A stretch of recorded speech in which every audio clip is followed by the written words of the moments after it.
Gamers, okay, I'm gonna ask you to be nice, alright? When I say I'm fighting for my life, I don't necessarily mean that I'm taking a colossal, earth-shattering shit. That's not necessarily what I meant, okay? Turns out there were 50 ninjas that broke into my house, and I was very sexily fighting them all off at the same time while I typed that message, as you saw in this film that I made the other day. So please bear that in mind. When I say I'm fighting for my life, it could be metaphorical or it could be literal. Please, I would like to ask that you don't make assumptions, all right? I mean, it's a regular occurrence for me. That's why that scene is in the film, okay? That's why that scene is in there, okay? All right. So, thank you very much, everyone, for coming today. Thank you, Nakalai, Kairos, Akuma, and Bogang for the lovely, lovely super chat. Thank you so much.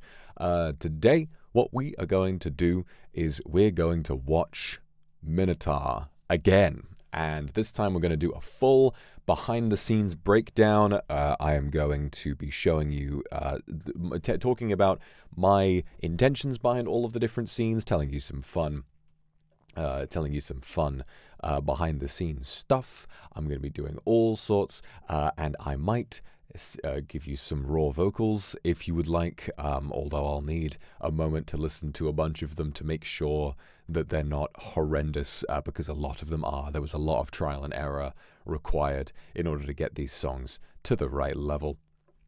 But yes, thank you all for coming very much. You know what? It's been great. Switching from Streamlabs to regular OBS has been great, because in OBS with a media source, you can pause it and you can like drag it, you know, there's a slider for it. In Streamlabs, you just kind of can't do that. When you play a media source, it just goes, and then if you hide it, it just starts again. That's the only level of control you have. It fucking sucks. So I'm glad that OBS has given me that option. I'm glad I made the switch in the end. How long was I using Streamlabs? Up until the stream I did when I attempted to stream A Way Out with Shu on my laptop, and the laptop didn't have the CPU to handle both, and so we had to suddenly switch to his channel, which was quite funny. But yes, without further ado, I want to get this all done. Also, by the way, if you sent a super chat yesterday, either in the after party or during the 3D debut itself, I'm going to be reading all of those out at the end of the watch along, so stick around for that. And then we're going to raid into, we're going to try and get this all done before Fuchan's new outfit reveal. So we're going to try and get that done before 11 p.m. JST, and then we're going to raid into him. Okay? All right. Are you guys ready? Are you sitting comfortably? Then I'll begin. Minotaur, the Minotaur. Of all tyrannies, a tyranny sincerely exercised for the good of its victims may be the most oppressive. I'm already pausing. This is funny. So originally, this is kind of a nothing story, but originally this, I'm really grateful that that staff were able to get so much B-roll, and I kind of told them this was like going to be the introduction. So I said, hey, can we get like a load of different environmental shots? And these shots of the campfire were great. And originally, the whole quote played out over this shot, over this this one shot of the campfire, right?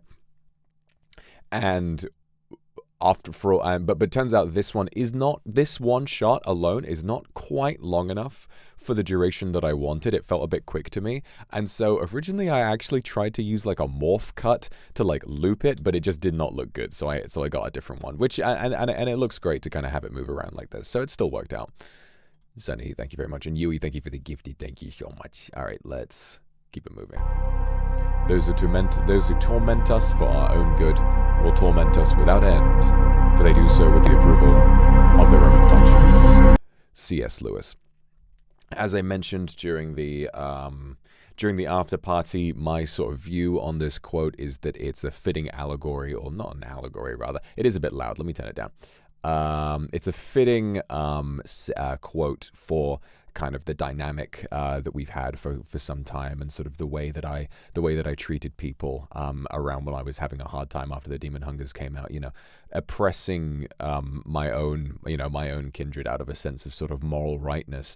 And when I first heard this quote, it was really it really stuck out to me, and I'm glad to open it like this. And I've always and also in a sense, the way that other people treated me by kind of insisting that I should kind of slow down, pump the brakes, because they were asking, like, are you okay? We need to know that you're okay. When in reality, needing to know the real life health situation of a live streamer shouldn't be very high on your list of priorities. You can care about someone, but, you at the end of the day, a big factor is that we need to understand the degree of separation. So it kind of really does encompass the whole thing of, a lot of the time, our own morals can get in the way of us doing what's right. My morals got in the way of me doing the right thing because I was so caught up with them that I actually wound up doing the wrong thing.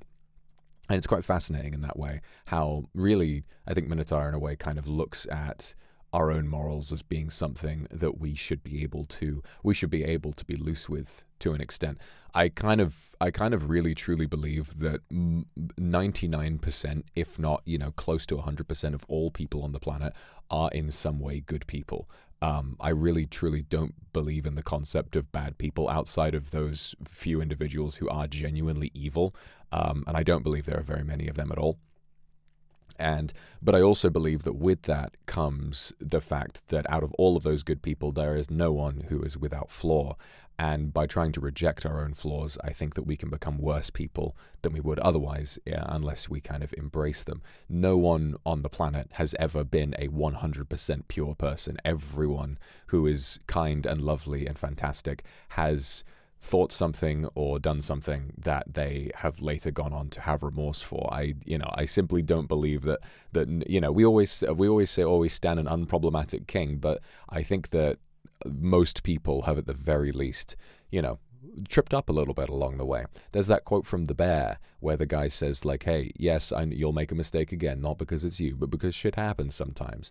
And in a sense, making terrible mistakes isn't always something that you should feel like a bad person for. Sometimes it's really just an opportunity for you to genuinely grow. And this is the first shot of the film, and I've already talked for like with stream's been going for 10 minutes. That's so funny. Thank you for the super. Let's keep this shit rolling, shall we? Minotaur.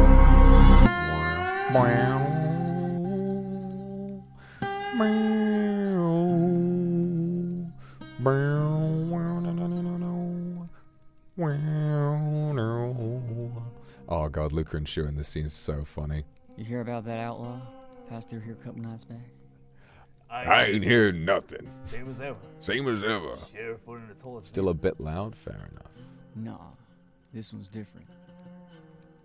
I heard he knows the lawmakers in every town with less than 500 folks in them, from here in Nevada. When he comes through, they hand their money over to him. Bullshit, partner. Bullshit, partner. This part was so fucking funny. Like, I already told you sort of the process for this, and what we did was I literally just handed these guys the script, and I was like, guys, do you want to try acting a little bit and give me your best cowboy accent? And I literally said to Shu, I was like, I want you to speak in a hushed tone. I want you to kind of be like, you're almost like you're alone, but you don't want someone to overhear you, And then Luca, I was like, excuse me, Luca, I was like, bro, what I want you to be is like a fucking idiot. You're just like, well, I don't fucking care about I don't fucking care. Whoever the fuck this guy is, bullshit, partner. Bullshit, partner. Well, Luca's just been bullshit, partner. What's funny as well is that one thing about this film that's quite funny is that obviously is that you've got a lot of different there were a lot of different like takes from different sources and from a lot of different microphones, and I'm not the greatest audio masterer in the world, and getting someone else to mix the dialogue was not something that I had thought to do this time around. I was just very overwhelmed with all of the other sort of processes for this. So what you have here is Shu actually came out to do some ADR for his lines. So his were all dubbed over in post. And on that day, Luca was supposed to come out as well, but he fell asleep, and we didn't hear from him for a long time, which is fair enough because everybody was working really, really hard. And his takes on the day were really good anyway, so I think it's fine. It was pretty funny, to be honest. Like, at the end of the day, it's such a goofy scene that it really doesn't matter all that much. And also she was the one who's delivering like the lines that need like that sort of subtle hint, and I kind of wanted to change his a little bit of his inflection. Because to be fair, I gave them a lot of like hard slang to do, and these words, especially in a cowboy accent, are difficult to say, especially if you don't practice your sort of your accent work too much. I was just bang tail needs to do. So another thing that's really funny. I'm going to leave this playing while I talk. Another thing that is really funny about this scene is in the original setting, I had these ideas for what the characters would be like. Oh yeah, another thing. Carrying that kind of bounty. Luca's line here, this take actually, so what I did for this is I grabbed audio from a different take specifically for carrying that kind of bounty, because in this take, the way he read it, he fully flubbed this line really hard, and it was so fucking funny. It was like carrying that kind of bounty. Like he really sort of like ran in a fucking loop around that line. It was very funny.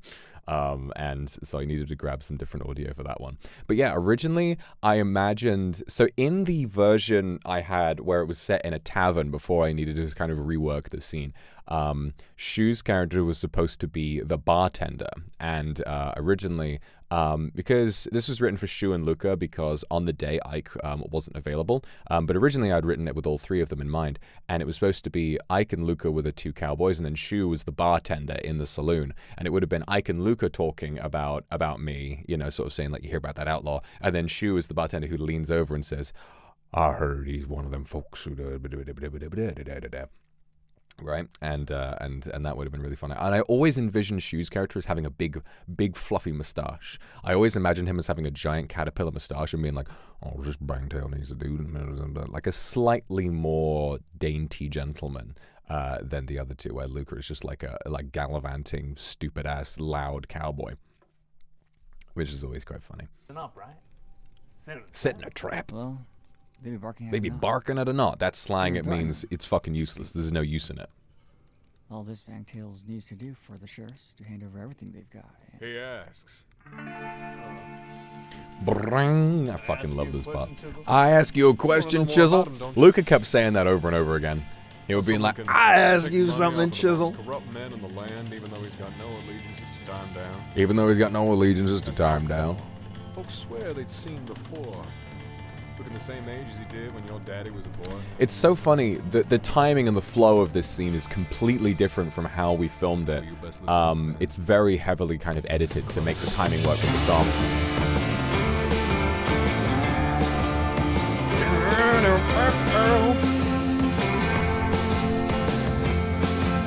So, up until very recently, I was like debating hard on whether or not I should have these titles for the songs, and I'm really, really glad that I did.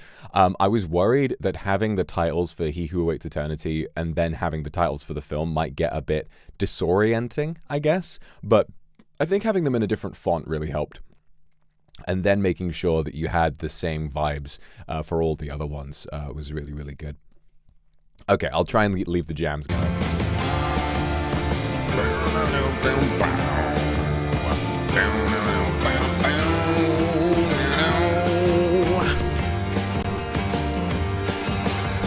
Beware the curse of the one who roams. He's walking down an endless road. He's forbidden to knock on heaven's doors. He'll eat you up and weep until his story's told. That last lyric is one of mine. He'll eat you up and weep. I wrote that one. The blood is eager and the hunger grows. That voice in his mind won't ever be gone, 'cause the devil has a quarter and aim for the crows. He can resist, but the bell will toll, 'cause he's got a demon's hunger and he's out for your soul. And like I said, I love the direction I gave these guys. I was like, you guys are just weirded out but kind of curious. This weirdo has turned up and is just singing about some guy you've been talking about. He also apparated next to it. This fucking shit. I loved including the little bits that they did, like little cutaways to these guys just goofing around. Judgment awaits him at his hand.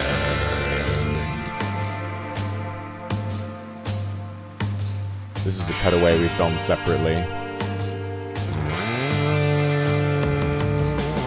Heaven or hell, there's no place for him, no.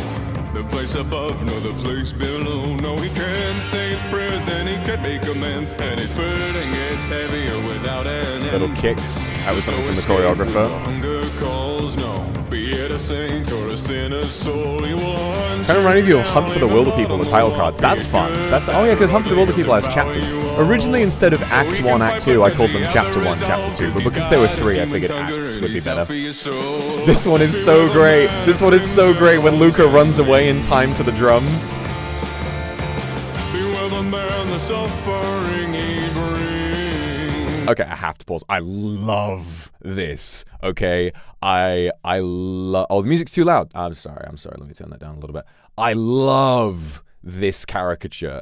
In the script I had it written like I had instructions for Studio Yoriki written in the script, and I had like and this one is like a wicked caricature on a wanted poster. Wanted dead or alive. Wanted dead or alive. I shared the lyrics. I should do that, shouldn't I? I'll put the lyrics in the description when I upload the videos, and I'm gonna do that later on today, probably around midnight JST. I'll try and upload He Who Awaits Eternity tonight, and then I will upload the other songs daily going forward.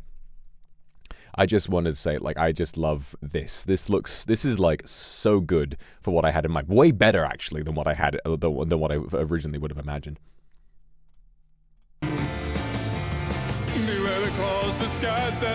This is a bit of choreography I came up with, holding my hands out and trying to do like the oh. I came up with that one. This is great. Look at the. Go back. I want to see that again.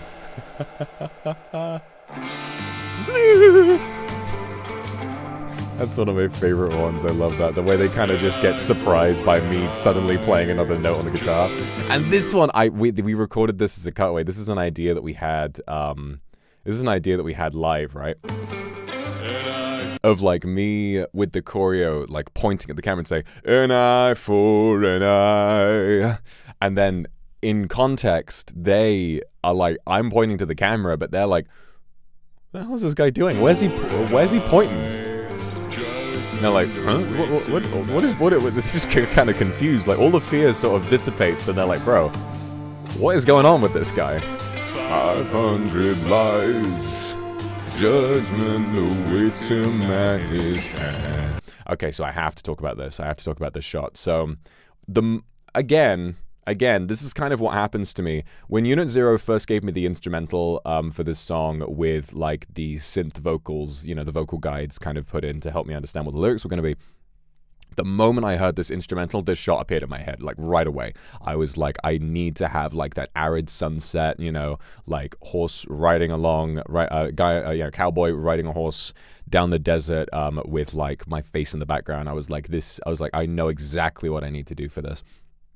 And then this spoken word section, what I had imagined doing for this originally was that what I wanted to do, I was going to do some kind of brief, like, almost like explanation of the way souls work, in a sense, kind of as like kind of a crash course for newcomers.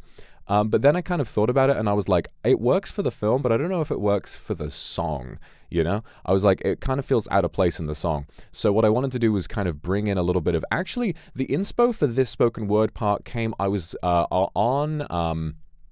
when I was traveling down from the monastery to Tokyo to go and film this, I was listening to Donda, and I listened to Praise God with that what is that bit at the beginning? The self-soilers, the harmony hushes, even if you are not ready for the day, it cannot always be night. And I listened to like the preaching and I thought, okay, that would really, really work for this. Like a song that's mostly pretty goofy and funky, but has this moment that's really kind of, you know, spooky and not spooky but like very, I'm not really sure what the word is, but something that comes out very kind of harsh, you know. I thought that would bring something good. And so it's like, you know, preaching to the choir about something that's really terrifying. And this I wrote then, and I kind of refined it and shortened it on the day that I recorded it with Unit Zero not too long ago, less than a week ago. I recorded my takes for this. And I didn't know if it was going to fit into the instrumental. I hadn't timed it yet, so we just ran it through like off rip a few times, and then we timed it perfectly, and Unit Zero was like like, you know, I was like, dude, that's raw as hell. It was really good. Hark, all who live to behold him. The heavens abandon you, its angels preach their terror at his coming. Say unto the lost, the meager, the trodden and the scorned, thy spirit will be unraveled in New Sidonia. Thy body will be purged of pain and frailty. Thy mind will know no wrath, greed or pride, and thy heart will beat in a chorus of millions. Bask in his glow, and you will know salvation. Be where the man of crimson. That shit goes so hard.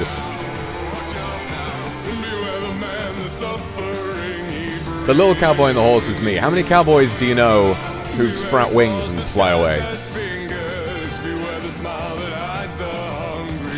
Oh, wait. Okay, wait a minute. I need to show... So, okay. So, I need to show you something. So, for that shot... I completely forgot. For that shot, I needed to give Studio Yuriki a reference. And so I drew something, I animated something on my own, and it might well be one of the most hilarious, like, reference images I've ever made for something in my life, and I'm gonna find it for you right now. What is it called? Cowboy 2D animation reference. That's it. Hang on.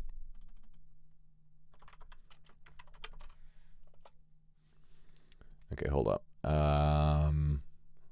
Browse. The folder for this is fucking huge. All right. Wait, there. I think that's it.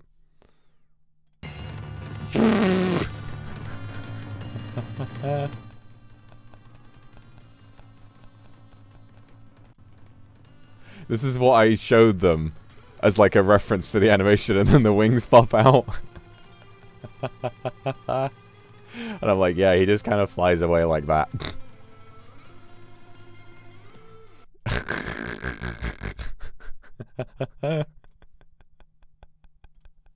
So yeah, that's pretty funny.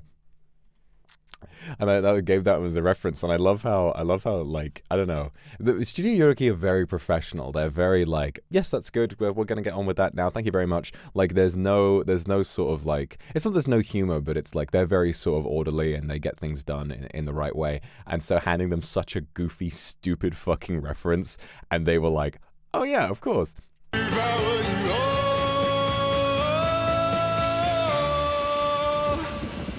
gonna play that part again.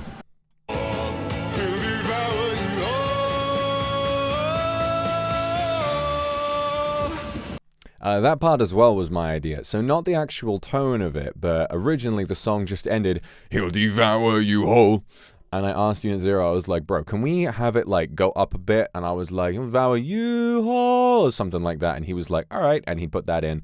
And he developed two versions of it, one that's lower and one that's higher. And I opted to go for the higher one because I was like, I kind of want to challenge myself for that. And it's pretty cool. It's pretty cool. I would do it right now, but I don't want to blow out the mic. Minotaur. This one written by me. It felt a lot more personal, so I wanted to be the one who wrote the script for this one. Act 1. Minos, my inspiration. So originally, even though this was always, or for the longest time before it even had chapters like this, so I think it might have had the chapter names before, but there was also, thank you very much, Shachiko, for the super, and thank you, Lulu, as well. So originally the chapters had different names. And I changed them because I wanted to make them more relevant to the Minotaur name. Act 1 was originally called Surreal Without Milk. Act 2 was originally called The Souls of Killers, and Act 3 was originally called Into the Abyss. And I gave them those names before I came up with the Minotaur title, and they had those names for a long time, but then I changed them to kind of make them fit in. I like Act 1 being called Minos, because in the myth of the Minotaur, Minos is the Minotaur's father, and in a sense, I think that it's this room, it's the setting, it's the, it's sort of drowning in this kind of environment that creates one's beast in a way. I think that this scene, the bedroom, it's supposed to be kind of the origin of that beast in a way, you know? So that's what I wanted to go for that. And then, yeah. This is interesting. So you may notice what looks like a Wikipedia article on the computer in the back there. You may have seen this on Twitter already.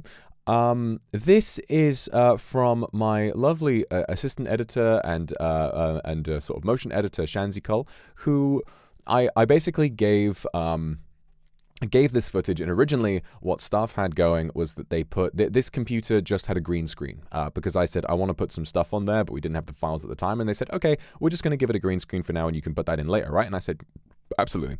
So I gave it to Shanzi, and I said, okay, bro, listen, can you just, I was like, put Easter eggs on there. I want you to put in whatever you think would be fitting, and what would also, you can put funny stuff on there as well. And I see this, and I'm like, what is that? I couldn't even see it myself. I was like, what is that? So I don't know what it is, but it was down to the wire. I had to get on with my work, right? It's the Wikipedia article for cement. That's concrete, baby. I don't know. This shit is really funny to me. How many days has it been? The fridge. The fridge. What? How many elements went into creating this fucking shot of the fridge? Oh my goodness. You've got all the Easter eggs that Marie came up with. Poggles, chicken dick knockers, the Noctix meal. You've got an omurice in there, the Ike Eveland energy drink, Sanimart, and the Shuyamino branded banana. You've got some devil wine in the corner over there.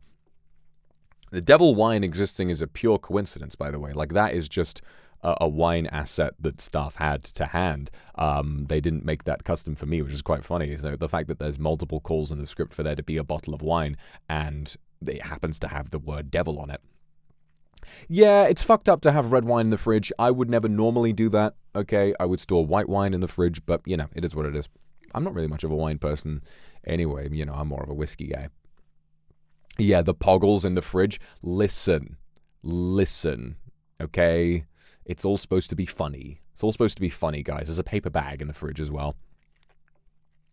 But this, okay, this fridge thing is actually just the actual. So the only piece of artwork drawn here is the what you see inside the fridge. The fridge itself is just stock footage. The fridge itself is just gotten off Adobe Stock, and you can find this if you go to Adobe Stock yourself and you look like fridge POV or whatever it is, and there's like. And there's just, and so Shanzi did a great job of masking this fridge out, you know, and making sure that, like, you could see me instead. Because otherwise, if it wasn't masked out, there was just a completely random man there looking into the fridge. And what I did, actually, I remember when I was commissioning Marie, I was like, okay, so here's the fridge footage we're going to use. Can you draw some stuff that will fit onto the shelves here? And I was like, don't worry, the white man here will be replaced with another white man, me. And we had a good laugh over that. I should check. I keep forgetting.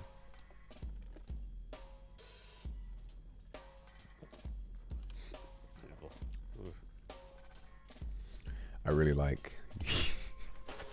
You got me pouring the.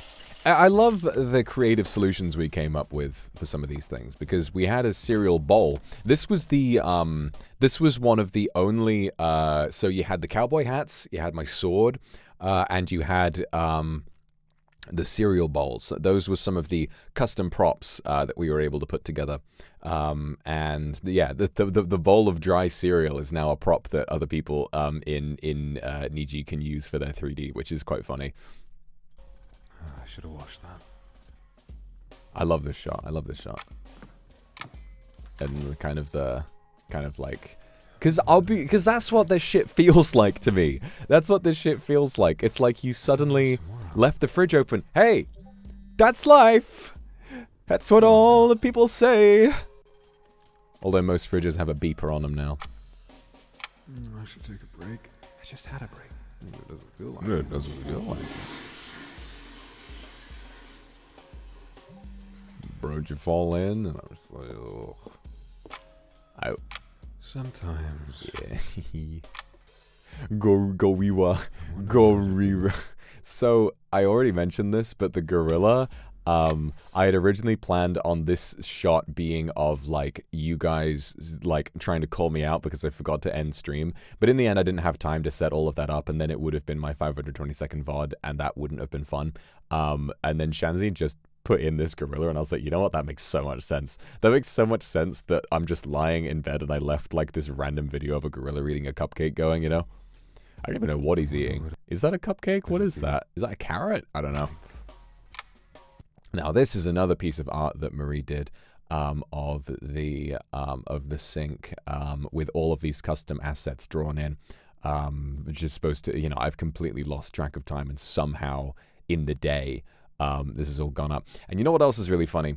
I was very secretive about the plot of this story before I, you know, with everyone I commissioned, I was only giving them the information that they personally needed to hear. The only person that I ever gave the whole script to, apart from staff, was Fuchan. He was the only person who read the whole script, because I basically just gave him the draft that had his part in it, and I was like, you don't have to read the whole thing, your part is going to be on this page, so just give it a read, let me know if you like it, and all of that. And he, being the lovely, lovely man that he is, took it upon himself to read the whole thing, and he said, dude, this is really, really good.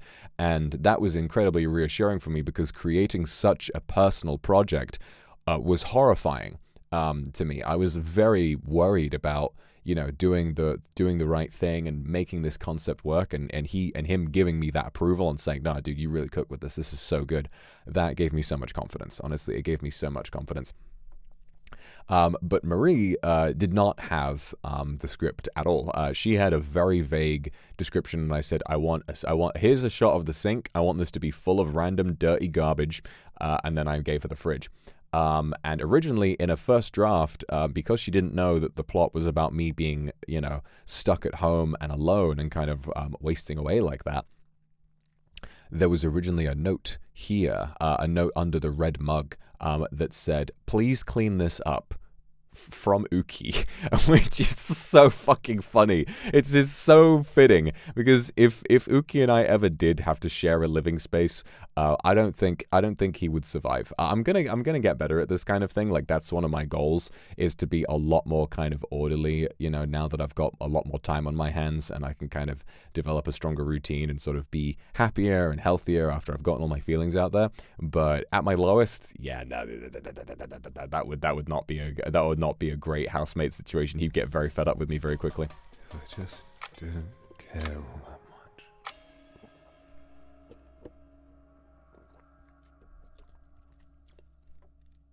This is fun. A lot of the shots from this scene were reused for the moment where it first cuts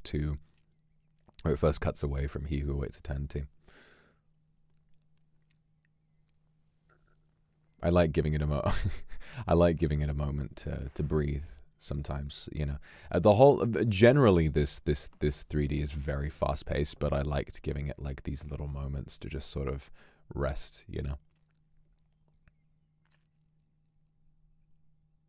No, visions of a life. In the clouds I find the memories.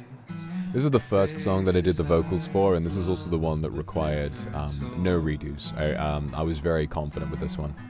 Also, fun fact, some of you may have figured it out, this is not a font, that's my handwriting. I got an S Pen for my phone, and I guess it just really helps with smooth, flowy handwriting, because that's me, I wrote that.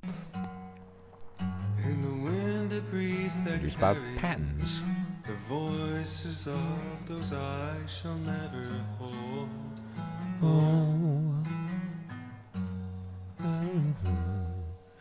In the mirror there's the shadow of a man that's been exhausted from the cold. I look pretty slay in, like, mirrored, don't I? Like, with the bangs over the other eye, fringe over the other eye. Of years to come, in the dust of years to come, this is silence. See me watching the Donkey Kong clip there? This is actually something I told him to put in, because I love that clip, and I was like, bro, this is I wanna be watching that. It's gonna be funny. Obviously, as a Quildren, I'm watching an Ike stream. Makes perfect sense.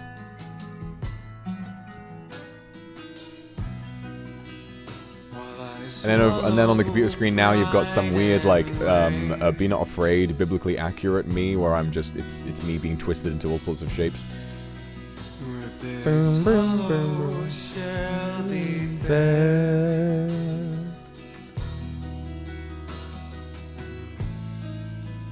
It's too far, oh my brothers. What's great about this set, actually, is that you've got my bedroom that they made, but the outside is actually an existing set. It's that park set, and I was like, I want to be able to look out the window. I want to be able to look out the window at the people walking by, And so they kind of said, okay, well, that's great. What we can do is kind of place your bedroom within this existing environment that has an adjustable time of day. And I was like, perfect. We can show the passage of time of me just being stuck inside and being alone. And I really wanted people to feel my fucking, just how shit it is to not be able to touch grass. You guys take your ability to touch grass for granted. Go out and touch grass. It's great for you. Drinking the rain.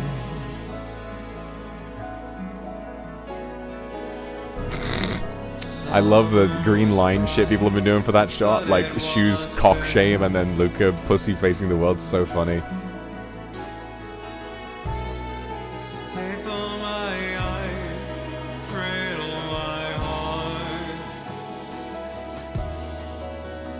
Also, you can kind of see it here. I'll talk about it a bit later. Also, fun fact. Okay, it's not. It's impossible to tell because this copy of me doesn't really do anything. He just stands there and stares, which was the direction. Take one guess. Who do you think is that? Who do you think portrayed this copy of me in this scene? Who do you think it was? Wrong. It was Shu. It was Shu Yamino. So this was filmed on the same day. We filmed mostly in chronological order. And on the first day we filmed, so Luca was in for cowboy scene and for that song. And then he was in, obviously, for Everybody Sat on the Park Bench. But he was, but Luca went home after this point. And then we had Shu, who stuck around and did this. And there's a funny screenshot. I asked them to take... We posed for a funny picture. Let me get these. Real quick. Where are they? Beyond...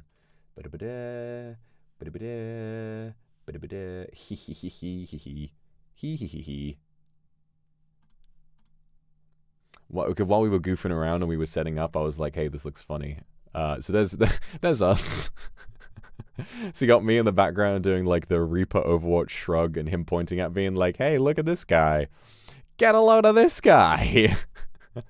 So this is pretty funny. I'm glad we got this.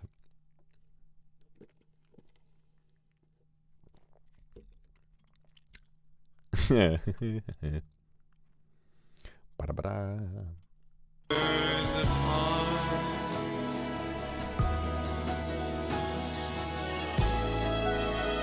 It's too far, oh my brother. Shit on the Spider-Man, yeah, probably. For each other.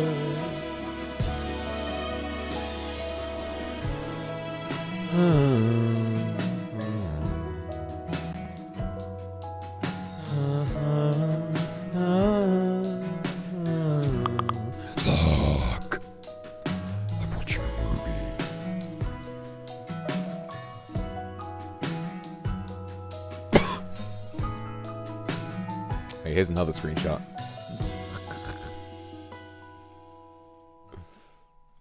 God damn it!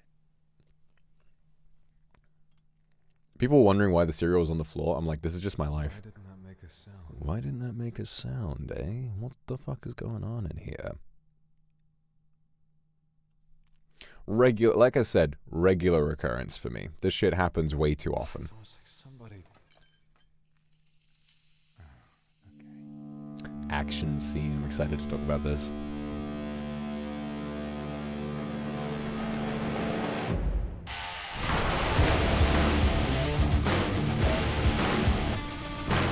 Reminder, no special effects happening here. I can just do that. These guys smoke bombing in, that was special effects, obviously.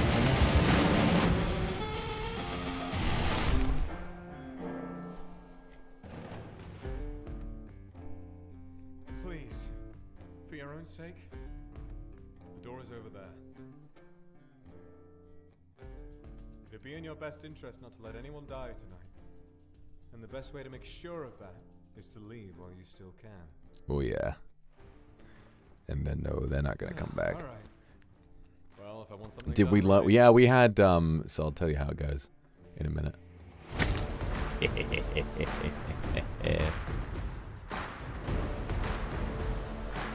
do it myself. I'm so cool. Act 2, Theseus.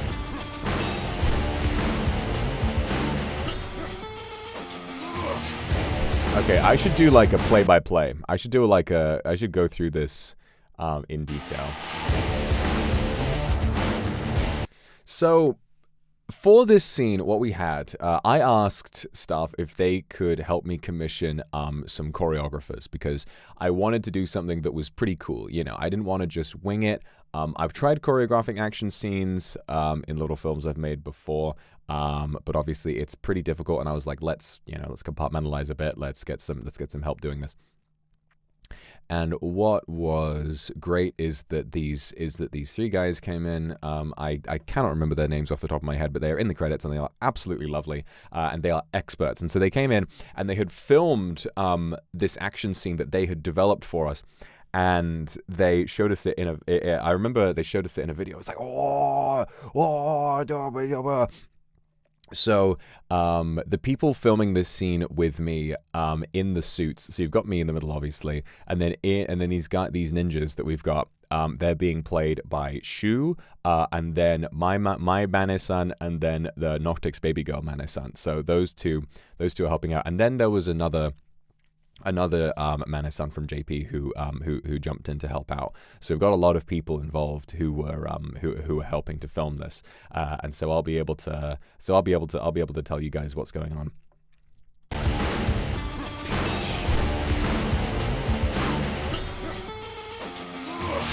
So this is Shu right here. The one on the left is Shu, the one that I'm about to grab and jab in the face. It's really funny. Bah! Everybody got so into this scene. It was so fun. And what's great as well is that they not only had they developed the choreography for the action scene, but the action director actually took control of the handheld camera and already had pre-planned camera angles. So they had planned this all out really, really well. I'm really proud of a lot of the shots that I came up with for this film, but you can tell like how tightly they understood this scene. You can tell how tightly they understood this scene. It was really, really well conceived. I'm a big fan of what they managed to do here. Because me, being in an action scene and having to handle all the other elements, I'm really, really glad that for this one scene, I had some other people helping to take over when it came to sort of camera work and stuff like that. Because they really knew their shit. They were experts. And it was great to have them on board.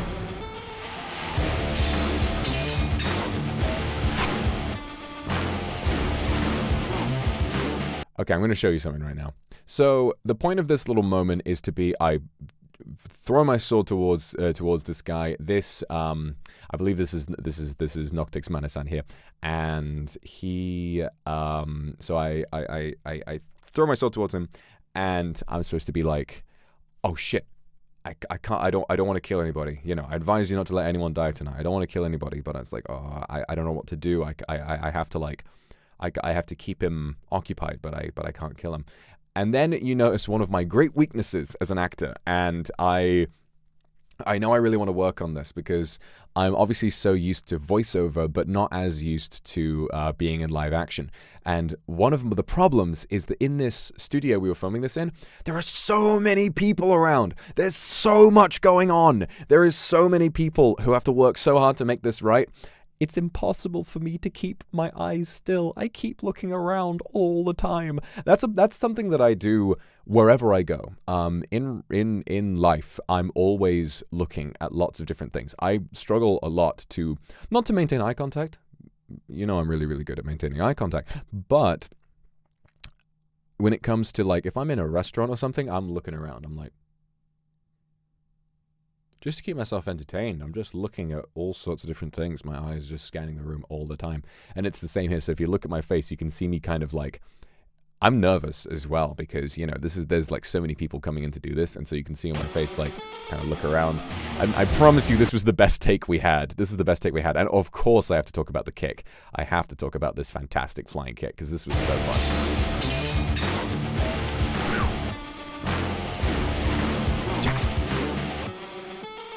A little nervous there. Okay, so the kick. Oh my god. So the choreography for this. Now, I honestly, given my training and my expertise, I could genuinely do this. I could genuinely do a proper kind of spinning kick like this if I was genuinely trying to kick someone in the face. But it's like I was saying yesterday. This is not a real fight. This is an action sequence. This is choreography. And I cannot fly at full speed with my leg extended towards another person's face in a pre-planned action scene. I could easily do that if I was actually fighting people for real, but in this instance, it just would not have been safe. So, here's what happened, right? You can't see them, but with the magic of NIJISANJI technology and with the magic of CGI, those two of the so you have action support and you have the action support and you have like the action choreographer. They actually, everyone except the action director with the camera, they picked me up. They fully picked me up. One of them supported my torso and the other one held my my lower leg, and then I extended my upper leg and sort of, they were like, all right, you just got to puff your chest out, hold your leg out, and then they spun me around, and it was really, really funny. And it was really, really good. And also the one I'm kicking in the head is Shu, which is really funny as well. So they picked me up and carried me around, which was also great. Got a bit of Sherlock Holmes discombobulate energy going on here. Parry down below. Me thinking he's going to come in from below and I'm going to parry his sword low down, but he's just stumbling towards me and I react way too fast. And I wind up killing him by accident. Kichiro. Off he goes. I've mentioned before that souls are very bright white, and so this is kind of supposed to be a representation of his soul leaking out of his chest, and then once he gets sucked inside, we have this this scene that I'm really proud of. Before writing this scene, I ran into a lot of writer's block. I'm really glad I put those titles there as well. Originally, because that's what I call it, this upper title, Inside a Demon's Soul, I just wrote New Sidonia there, because that's what I call it. But then I realized people who don't know that that's what I call it are just going to think I'm going to start doing the song now, and I don't want that to be misleading. So I think this is a much more fitting title for newcomers. Whenever Vox Akuma devours a human soul, this is where they go.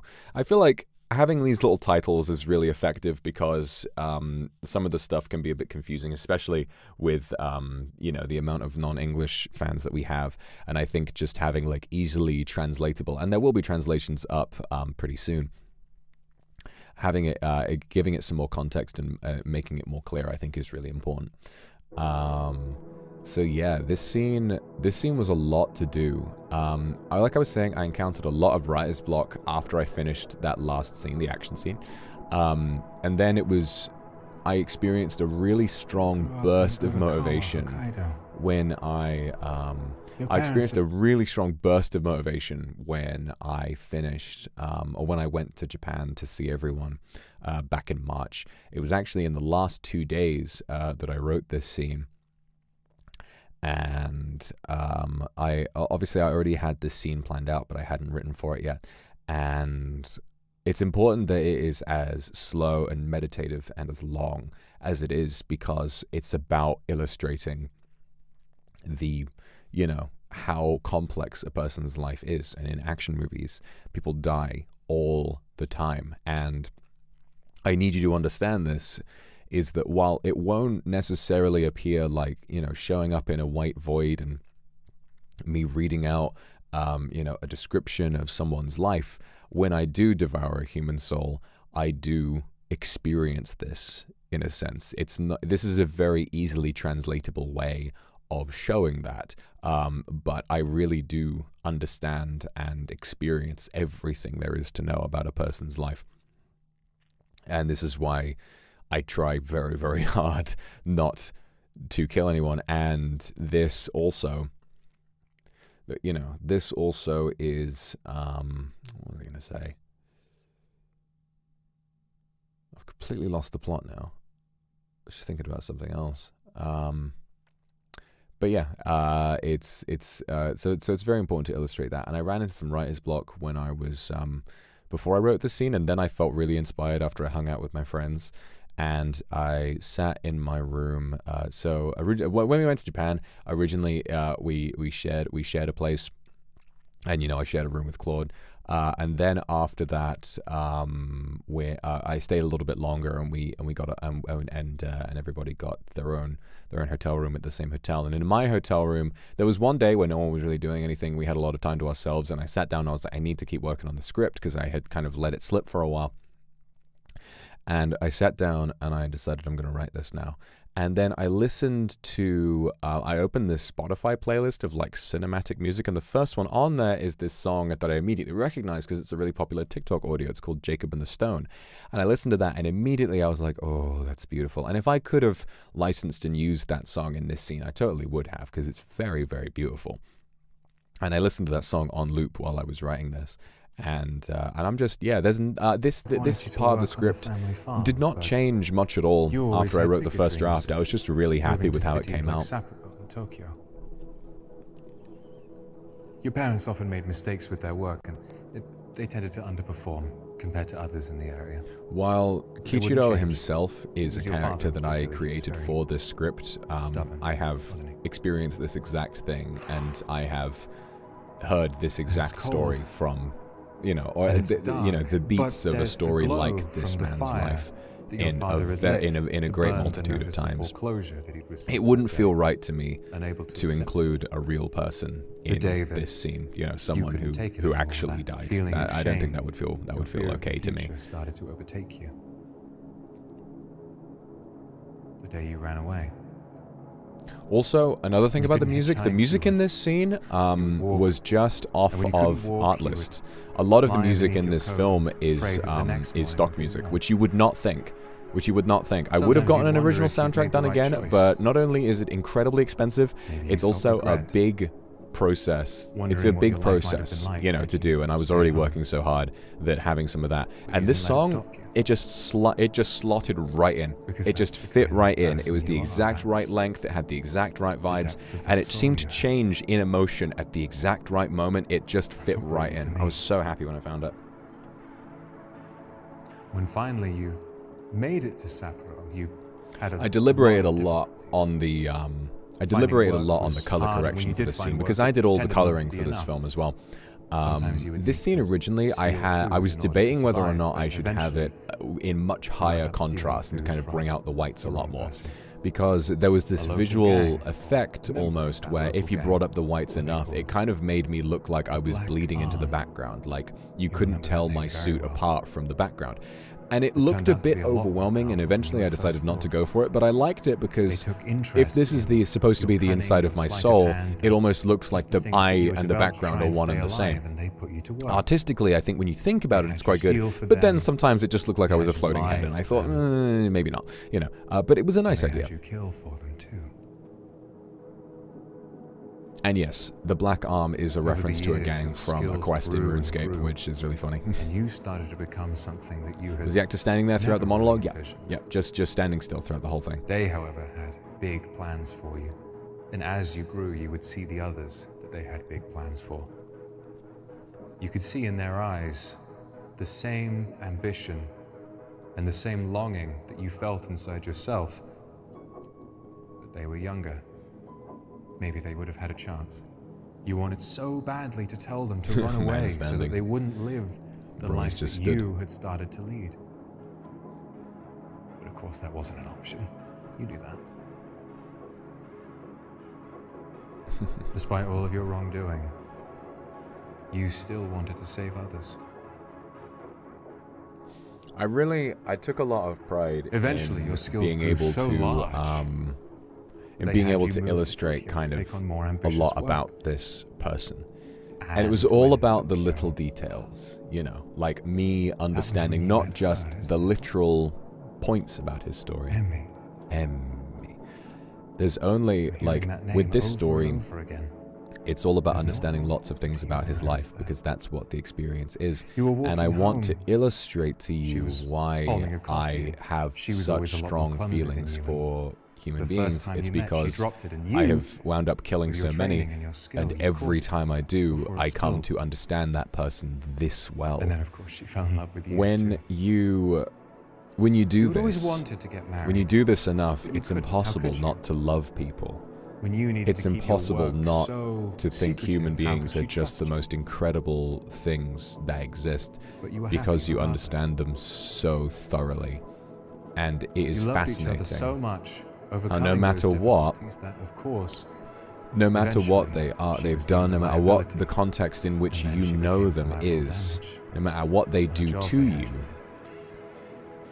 no matter what they've done to other people, Ooh, it's that very feeling in your rare stomach. to find a That soul feeling that isn't, of that knowing doesn't that they had have tricked good you in into it, doing something that doesn't so have abhorrent its and own, taking something so you wonderful know, from you. that doesn't have a huge it amount of too. humanity.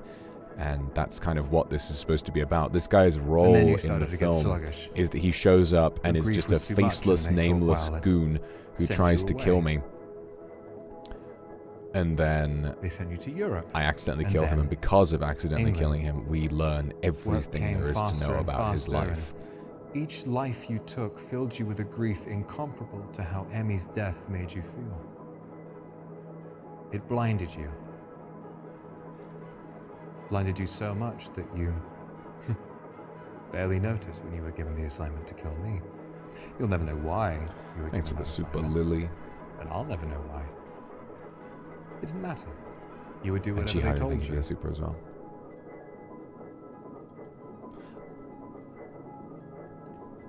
But it's right now that you're lying Did I do this down monologue in one take? as Yeah, the I did. sole victim of my I did this all in one clumsiness take. among a group There of are a comrades couple of that lines that I survived. cut with editing, and there is like That you're starting one to see line visions where I of the used a death you take. would.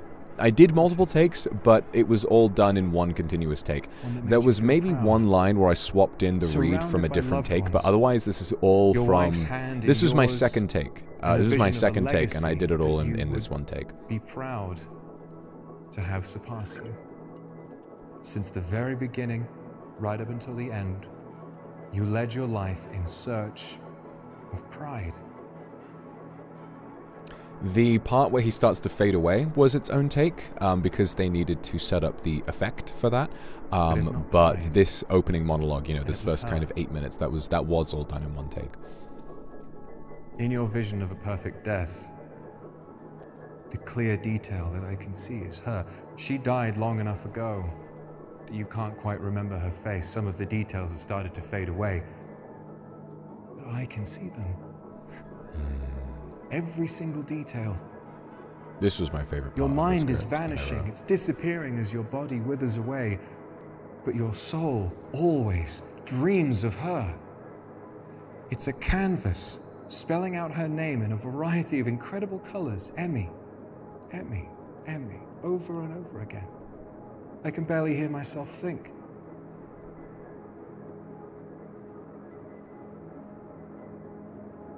And I wish, now, that I'd be able to tell you that you would get to be with her. But you won't.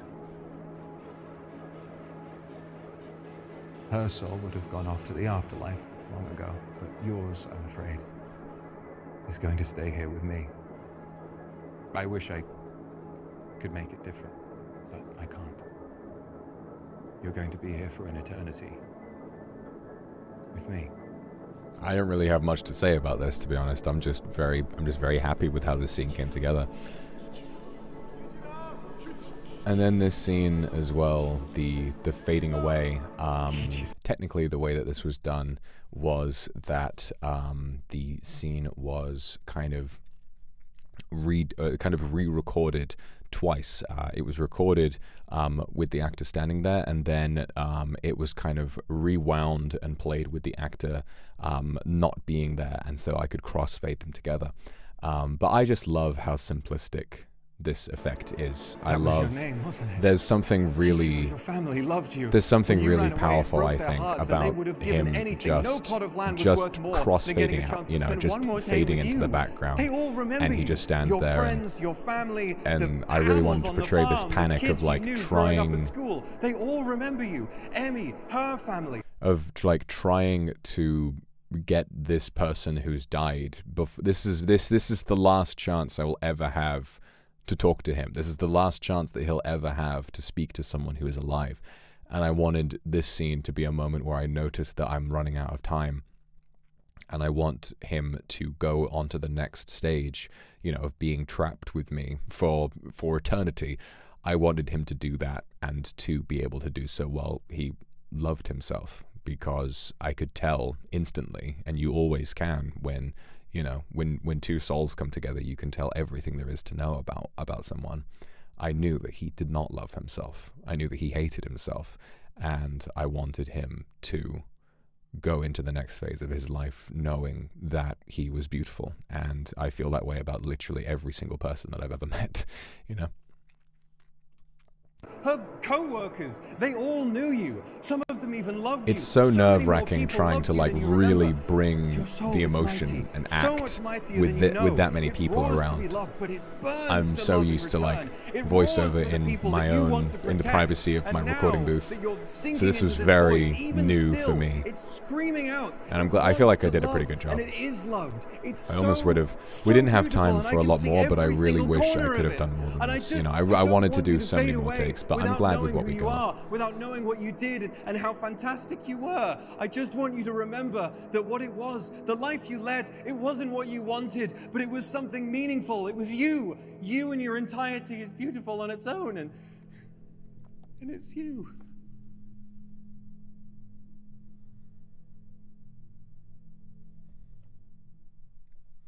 Yeah, it was a very important scene to me. Ah, yes.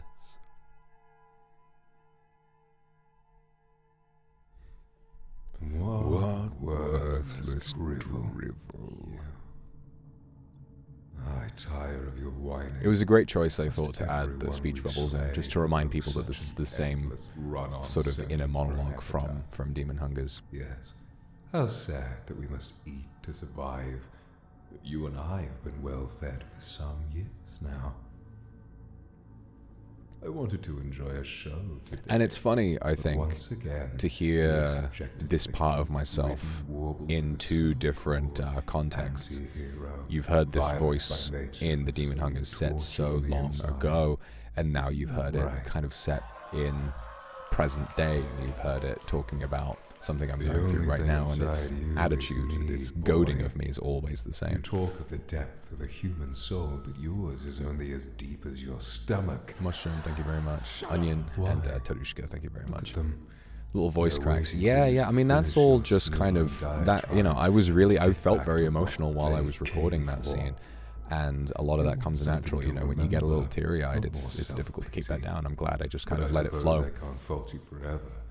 You've made self-pity an art unto itself. Remember what happened last time you tried to show the world? I'm so who you glad that this went down well, because I remember really while I are. was writing this part of the script, I was fucking scared. Shiro. I was scared Little boy shitless, you honestly. cared for Like, like a worried son, that I would be but who, trying to portray in my the end, perspective in the wrong you way, and that I killed would be, like, offending and people ate. who had been hurt by that period, you know? What happened then? I was worried that they were going to when see you this as, decided like, to me air out your sticking to my dirty guns and trying to give a fuck loyal, you to everybody. loving kindred. You know, who had given given the attention spans of a lot of everything people, you I had. imagine they might have just tuned out right then and What not did seen they the development say? that I'm trying to show over the course of the film. But I'm really, really glad that it resonated with everyone. It changed nothing.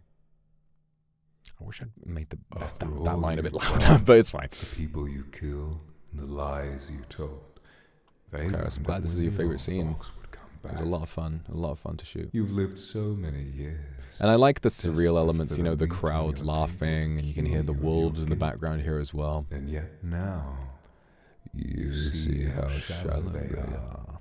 passionate to a point. loving their favorite toy until the warranty expires. And I love them too. And that's why you'll never learn. All that love, but all they love is how much you love them. True fucking story, baby. And there's nothing to be ashamed of there. That's what this film is about, but there is some truth to that. Banger alert. A work of art. I told them I plead guilty, yet the jury let me walk.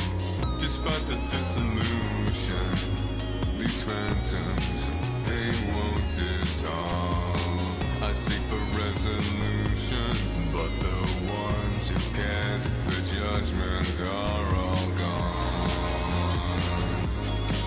Is there anybody listening? During the creation of this song, I remember they gave me some vibes, just general lyrics, and Are You Listening was one of them. They had like just in a list, and I was like, that, I love that. Let's run with that. Although I originally imagined it being a little different. I originally imagined it sounding a little different, like maybe being a bit more aggressive, like, is anyone listening? Who's anyone listening? But the way it came out was really, really good.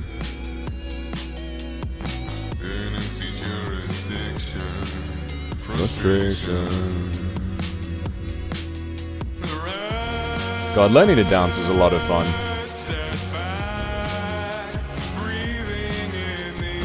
Go, white boy, go! Is there anybody listening? This dance I did not have much time to learn at all. I wish I had gotten around to commissioning the choreography earlier, because I really only had a few days to learn all these dances.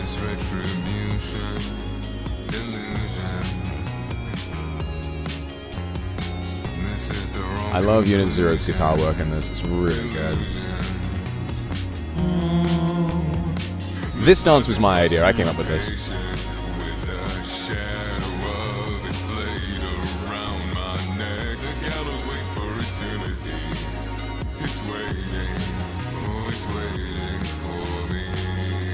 Absolutely goated transition. I can own that.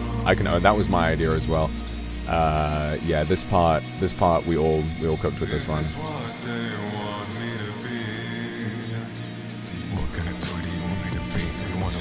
Okay, so I have a funny story. About this part. So as you know, I wrote these bars, and these bars went through a billion different iterations before I finally finished them. They went through so many changes to the point where it was like I finally finished them literally days before we started filming. I'm pretty happy with how these lyrics came out, but like they were different before. And what's so funny about this scene is we had two helpers, and then we had Shu and Luca as the copies of me in this scene. And what we had was, oh god, it was really funny. So I'm not sure if I already told this story, but what happened was I had sent staff an older version of the script that had my older bars on the screen, like in the studio, and so they were seeing that, and I was like, no, I was so embarrassed that they were reading the older bars, and I was like, no, these are really bad. It was just, I don't know, I had to like really stow my embarrassment. I had to really just kind of put that away, put it to the side, and then I needed to just kind of get on with it, and it turned out great in the end. Where is my beat sheet that I had? Because the way I wrote these was that I kind of made like a little table with like syllable count and kind of like, you know, I made it like a little spreadsheet, and that wound up being really, really helpful for me. I'm just wondering where I put it. Oh no, it wasn't a spreadsheet, was it? Let me Google that. Not Google it, let me just look it up.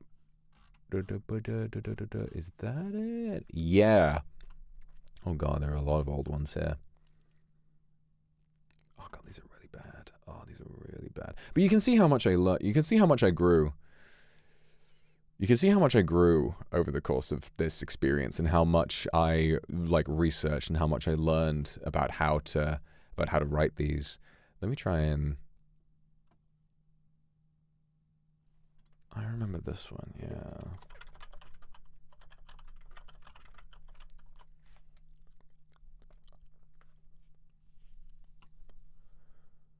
Now, my favorite line that I wrote that is not in this script. It's one of the first ones that I wrote, and I don't even think it's that bad. It's just very silly. It would have fit in the second half, but not in this section. If this line was in this section, it would have been like, huh? I'll read you some of them. But honestly, but also this was at a point where I was just going off rip and I was just writing lyrics. Like, I wasn't really thinking about the beat. These probably wouldn't have fit in too well. And I learned a lot about how to make rhymes work and how to do all of that, but it still wouldn't have fit. Oh god, this is so fucking embarrassing.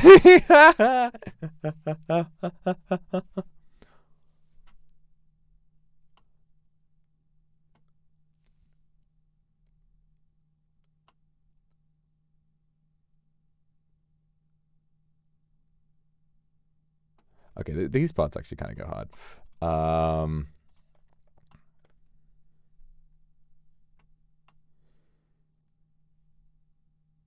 god, this is so embarrassing. It's fine. It's awful content. Okay. Be cringe, be free. Yeah, this was my learning process, okay? This is me. I'm in math class. I'm showing my learning, okay?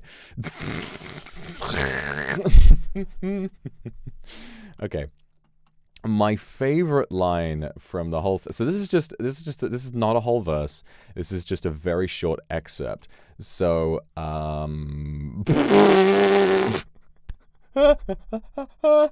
this is so dumb. This is so silly.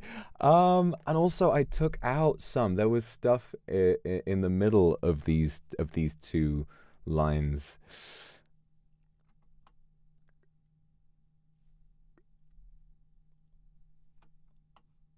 There was something else in there, but I deleted it since then, and I can't remember what it was. Oh god, I remember being in like I was writing these earlier ones. I remember I was getting like coffee or something. I remember being sat there like writing it on my phone. I just being like, yeah, this is. I think even in the moment I was like, I don't know. I mean, maybe okay. Just show. Be cringe in your own minge. Hey, get out of my minge. I don't have minge. You got minge. Yeah, that is minging. This is minging. These lyrics are minging. Okay, wait. I'll try and do it.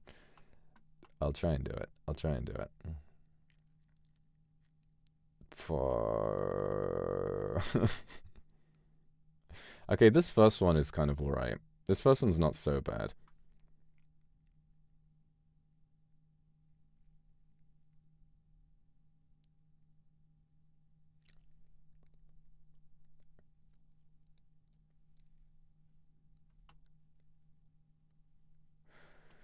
Okay, this one's all right actually. Okay, this one I'm glad I didn't include because it goes a bit far.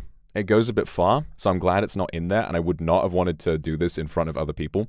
Unlike doing it now. But here we go. So this was going to be disregard the beat from this section. Disregard like how it actually turned out. I was just practicing with these. Okay. Oh fuck. It's fine. So this one would have gone. Fuck, God. I have to bite my arm because I'm so embarrassed. It's fine. Read it like, no, I'm not doing fucking slam poetry. Nah, fuck off. Okay, I'm not trying to be rude, but something I always get the massive ick when I think about slam poetry. It's fine. Okay, I've thoroughly illustrated to the audience how embarrassed I am. It's like I'm reading. It's like I'm reading or I'm watching The Boys. I need to keep like looking at the person next to me, be like, "Hey, this guy's crazy." Whenever Homelander's on screen, just to make sure they know that I don't think he's great, that I don't agree with this guy. Just let us read it. Nah, I've got to do it. I've got to be the one who does it.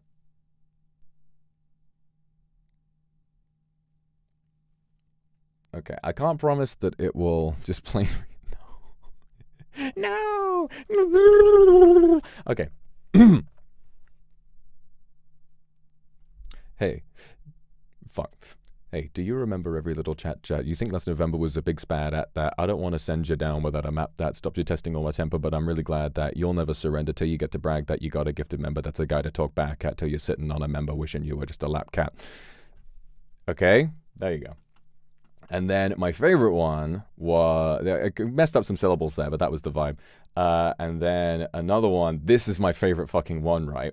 You got your theories dismembered to you. Wish you was Matt, Pat, and etiquette will tell you not to kiss a guy you spat at. Memories and emperor, the crooked turn aside at. And I had fun writing those, but obviously that wouldn't have really fit there. The line, you got a gifted member that's a guy to talk back at till you're sitting on a member wishing you were just a lap cat. That one, obviously, I don't know if I really want to rap in front of my friends about like people sitting on my cock, so I was like, maybe I'm not going to do that one, but it's pretty good. Yeah, Matt Pat, right? I was like, okay, we got chat at that, map that, glad that, brag that. I was like, Matt Pat, of course, Matt Pat. Theory's got this member to you. Wish you was Matt Pat and etiquette. I'll tell you not to kiss a guy you spat at. Memories and emperor, the crooked turn aside at. Yeah, there were a lot of different. Oh yeah. This one as well. This was one of the first ones I wrote. I don't know if the rhyming is too good on this one. This was supposed to be before I wrote this for the second part, the I'm listening. Before I knew how long that section was, this one is too. So this was gonna go on the end of it, but I was like, oh, actually, that kind of doesn't fit. There's not enough room for it in the end. But I don't think this one is too bad. It's kind of a little bit more sing-song. How would this one have gone? I'm a killer motherfucker when I'm famished, but don't say mean things about me, I'm a vanish. Just you give me one more sucker I can lavish. I'll be back, don't start without me, you'll get ravished. I'm a tiger, but you tell me I'm a rabbit, but I'm starving little one so you can have it. Just don't fight back, you'll overwhelm me in my habit. Baby, let me try just one soul, damn it. And I really enjoyed that one, but in the end there just wasn't enough room, and I preferred the other ones. So that was one of the first ones I wrote. Are there any other good ones? There was one. The very first one I ever wrote was this one, and I wanted to do like something that was really fast, something that was like fast as shit. You know what else is funny? Is the you know what else is funny? It was actually good. All right, if you guys think it was good, that's nice. That's nice to know. Oh God, I started writing these around the same time that I wrote the scene with Kichiro. It was like I wrote the scene with Kichiro, and then right afterwards, like I need to try and I'd like to like rap a little bit. I was like, I got to start trying this, you know. And I remember because Diego and Unit did so much of the heavy lifting with the lyrics. I was like, I could just get them to do it, and then I literally told them, I was like, I kind of feel like with rap, it needs to come from me. Like it needs to be something I can say with my chest. Yeah, and then a lot of the lyrics that you did hear came from this earlier version where I was just kind of going off rip, and just writing a load of different stuff, and like different rhymes, and these don't really have much of a flow to them. But a lot of these same rhymes wound up in the final version, just with different structure. Which version did the crew see? You're not going to see that. No way. No fucking way. Those were so bad. Those no. Like even no. How did this was like one of the most recent ones, and this like kind of became. You know what's so funny though is that the line "Fall from Grace," the man that you love gone without a trace, love me to death but could never embrace it, changing a man you could never replace. That originally. The line grace rhyming with trace. That is really funny because there was originally going to be a line. So the line originally when you tripped up my fall from grace and now I'm gone without a trace. And that is because it said, drop the facade, you tripped up my fall from grace. That's a reference to the game Facade. And I don't know why I thought about putting that in. This film has nothing to do with Facade, but I was like, fuck it, that's kind of fun. That's kind of funny, you know? And I don't know, it would not have fit in the end. And then the part that most easily made it in, this part pretty much is the exact same, but it's just a lot longer. I'm in love with the chase, that look on your face. There's nowhere to race, no matter the pace, no matter how far you run across time and space. You'll crack like a vase, crushed under a mace. Your future's erased, legacy disgrace. That one needed work. I remember legacy not really working there. Your grave is defaced, forgotten a pace. You'll never retrace your steps in this place. I should have used that one. You'll never retrace your steps in this place. Last thing you see when your body's in case is the demon that wiped out the whole human race. That one I'm pretty happy with. I like that one a lot. And then this one, I don't think it rhymes very well. I wrote this one because I was like just looking for a load of different rhymes, and I was like, this one, I was like, all of these things technically rhyme, but I don't know if they rhyme well. I don't know if they rhyme very well. Like, and I don't think I've ever actually said this one out loud to myself, so I don't know if it'll sound good, but I don't know. This was the first one I ever wrote, and I don't think it's too bad. The inspiration for this one came from when I was playing Hearthstone. There's an achievement you can get called paralysis analysis, and I was like, that's fun. I wonder if I could rhyme some stuff with that. So I went on for good old reliable rhymezone.com, which everybody does, by the way. And I just looked up as many different words as rhymed with that, and I tried to get something good with like. And this was in my early days of writing these. I say early days. This all happened a few months ago. It was like, Remy, thank you for the gifted. So I was obsessed with like, I need to have as many rhymes per second as possible, and that's not what you need to do. That's not what you need to do. But at the time, I thought like, if I can squeeze as many rhymes into as few words as possible, that'll be good. So this one went like this. Okay, I'm going to read this out. I can't promise that it'll all sound good or rhyme or whatever, but it went like, my avarice and my palace, it's analogous to your callousness. I'm glamorous to your analysts, so ravenous for calamitous antagonist, to get amorous with fabulous mental calluses. I chalice assist your cadaverous, catalysis and magnanimous, miraculous how my chalices will baffle us with their cavernous, great clamorous cries of animas, that choir it screams him after us, his valorous heart can dazzle us, cut the cameras, no paralysis, your analysis, it's unanimous, I'm not anonymous, I am Lazarus. That one went pretty hard, and I would have included it, but I wound up preferring the other one. And obviously I got to take a breath at some point. That one took a lot of work. That one took a lot of work to get right, and I kept iterating on it after a while. Thesaurus.com. Yeah, I'm a walking, talking ad for rhymezone.com. I had a lot of fun with that one, yeah. If only I didn't like take a massive breath in the middle. So it was really fun. You know, it was, it would be tough. Yeah, like it would be tough for people to keep up. But then I like kind of complex wordplay and stuff. And one of my favorite things about rap and hip hop is listening to really complex rhymes and being like, holy fuck, how did they come up with that? How the fuck did they come up with that, you know? Spiritual, lyrical, miracle. What was that fucking Eminem freestyle that I've been obsessed with? Get Angelina Jolie with some petroleum jelly, to smear all over me belly. I'm fucking obsessed with that. That's so funny.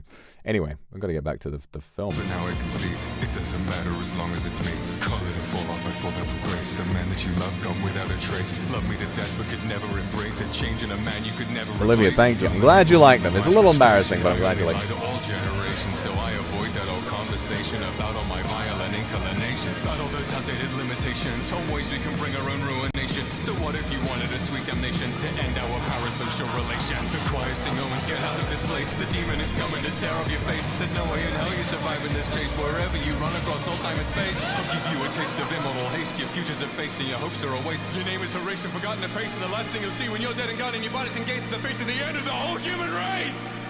I fucking ate that take up so bad. And like the issue with this, right, is that I can do this in one in like, you know, in sequence. I don't need to like, you know, pause usually. But the problem is with this line and the fact that I had my fucking 100-day cough this whole time. I was been sick. All of these lyrics were recorded while I was ill, and I had a bruised rib, right? And so then when we got up to this part, like, it took a long time to get this take, because whenever I would get up to face at the end of the whole human race, I would always start running out of breath. But then I got to this one and I had just magically held onto my breath, and it was great. And I love like how aggressive this part sounds. I'm really proud of how this turned out.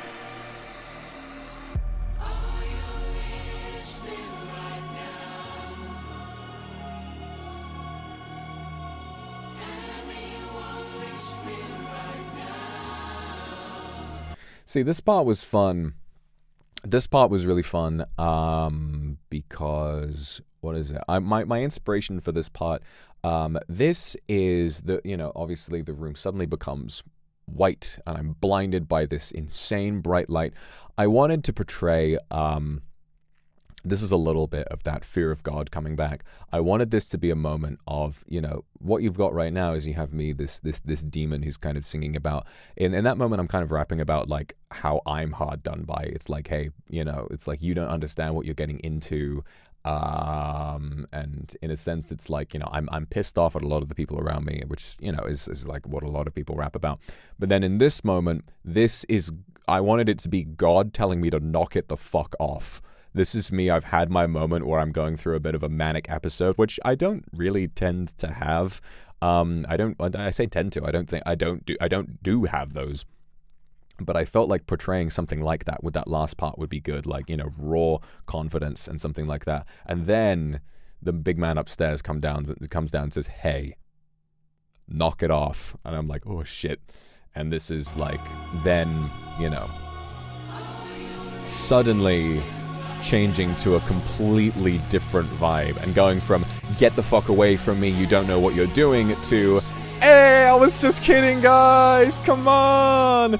And I think that what this part is all about, really what this part is all about, is it's again about portraying the difficulty in kind of being truly principled, because if I was truly principled, if I was 100% principled from the moment I, said something to the rest of my life while I execute that principle, I would no longer be here. If that was the case, I would have just like, I am dangerous to people, and that's that, and I'm gonna go and die right now. Like, that's just, like, that would be the execution of my morals in their purest form. But I can't do that because I like being alive quite a lot.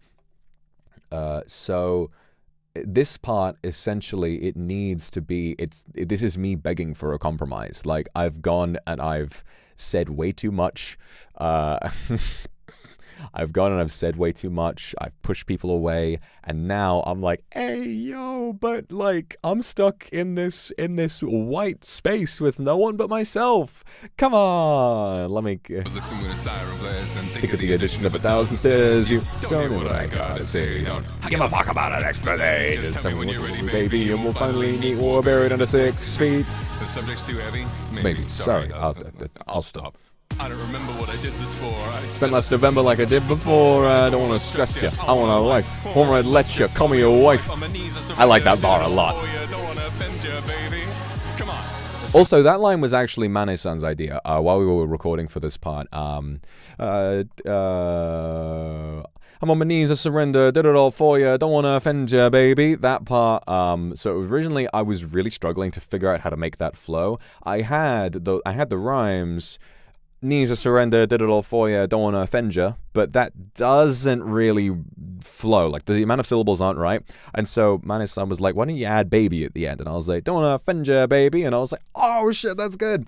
So really the lesson is everyone in your life is capable of giving you really good advice. So just learn how to listen to people, because everyone can give you some really good ideas.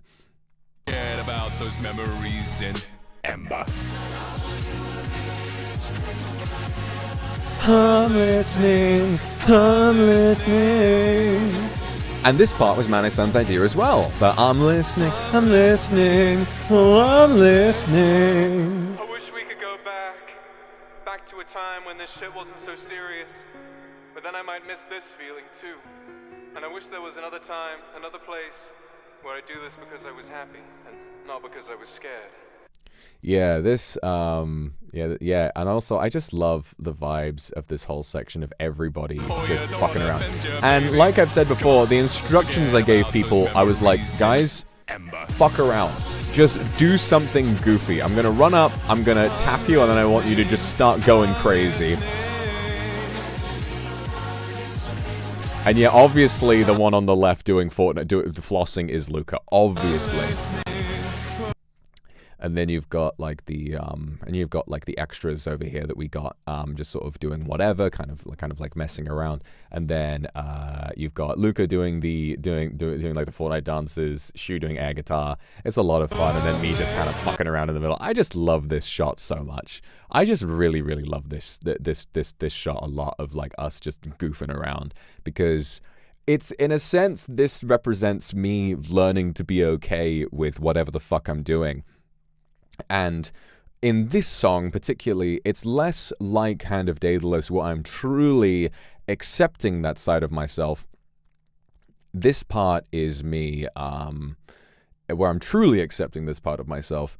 This part is me trying to cover it up. This part is me saying, if I can dance, if I can, you know, it coping, exactly. If I'm just having a party, and if I'm like trying to surround myself with all of these good vibes, then I might be able to ignore the issue at hand, which is how I have lived my life. I don't know how else I can live my life when it's like, hey, I could avoid doing so much more pain if I just died, but I don't want to die because I'm really scared of what might happen. And there's a little bit of that after the horse scene as well that we'll get to talk about later on. I wish we could go back to a time when this and this was written by me, this spoken word bit. Might miss this feeling too, and I wish that I could do this because I was happy and not because I was scared. And I think that is that's a strong feeling that I wanted to get across, because I think that a lot of my motivation comes from fear rather than from genuine happiness and excitement. Right now, I would say I'm very happy, but for a long time, I think really for a long time, I feel like, especially while I was working on the Demon Hungers, I think because what I was trying to reveal about myself then was like, I don't know what's going to happen next. I just need people to know this. I was motivated by a sense of fear. I was motivated by the fear that eventually people would find out in the wrong way. And hey, if I had released that film a day later, then you would have found out in the wrong way. You know, it was a really scary time, and I think in general I am just scared of not just of that, but I'm also afraid of people, you know, I'm afraid of losing this. I'm afraid of this is the greatest opportunity that I've ever had. This is the happiest that I have ever been, and in a sense, being happy and being comfortable creates this very strong fear of someday making a mistake or letting it slip and losing it. And so in a sense, I think that I can't ignore that some of these projects, you know, this as well, and Demon Hungers especially, came motivated from a place of, I feel like I need to push myself to do something incredible in order to hang on to this beautiful thing that I've got. And in a sense, that's not really fun for everyone. I am so proud of what I've made, and I'm so proud of everything that I've done. But I can't ignore the fact that that is a part of what motivates me, you know? I think all content creators feel the same, because you never know when this thing that you've spent so much time and energy building might just suddenly be gone. Now I need to talk about this part, because I remember when I was on Discord with the others a long time ago, I was editing this scene and I screen shared a little bit. I didn't want to spoil much for them, but I said, guys, look at this, okay? I told Luca, don't do the take the L dance. Because in my head, right, I had this image of like, if I do the take the, if one of the dances they do is the take the L, it's gonna seem like I'm putting someone in there who's like, and I'm like, oh my god, look at my haters giving me the L. Oh no, this is so fucked up, guys. But in the end, it's so fucking silly that I kind of feel like it works. And the amount of like memes I've seen come out of this dance, I think actually kind of makes me glad that I put it in. I was considering, honestly, editing around it for a while, because I was like, I kind of just don't really want to give that vibe. But then I feel like it was kind of brave, if anything, to have this. And I think, if anything, it kind of felt like true parody, which I think is a lot of what I wanted to do, is just to have it be that extra step of, you know, absurd and stupid. And I kind of really like it now. I've really come around on it. And then the one dropping to the ground on the bottom left is Shu as well. Both. I love the memes of, like, you know, on the left, you've got the sleep paralysis demon at 4 a.m. Get voxed L plus ratio.